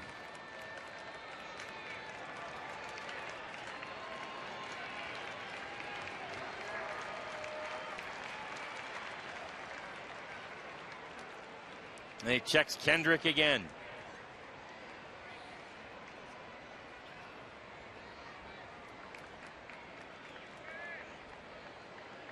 Feliz has converted his last 18 save opportunities dating to last year. 7 for 7 in save chances this year. The 2-1 pitch to Callaspo is upstairs to make it 3-1.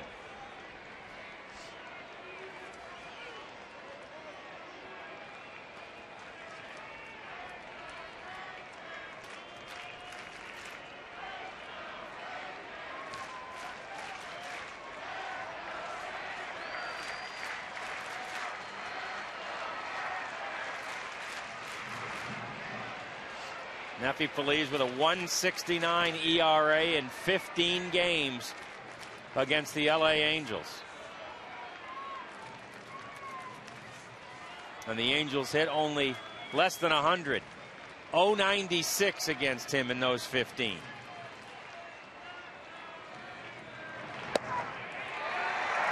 Strike 3. Strike 2.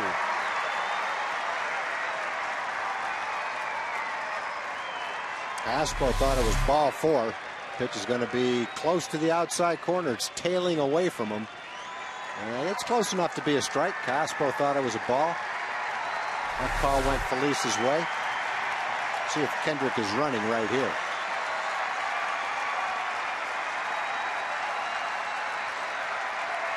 He is. And it's fouled.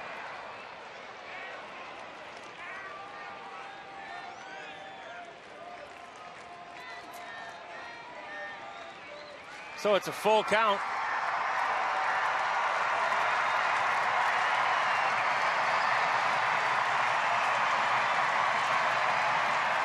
And the crowd ramps up. 48,284.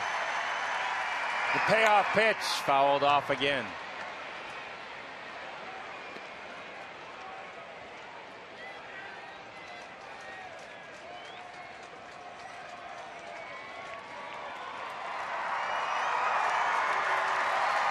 Callaspo working hard against Nefi Feliz.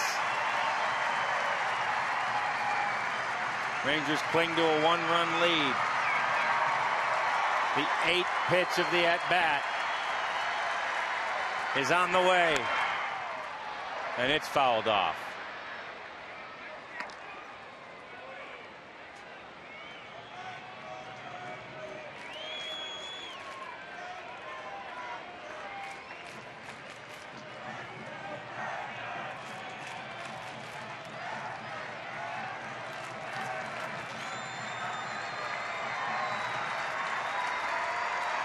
Callaspo's ready. The pitch. Swing, and he got him. Throw to second. Wow. He got him. What a way to end it. How about that? Strike him out. Throw him out. And the Rangers win it. 5-4 the final.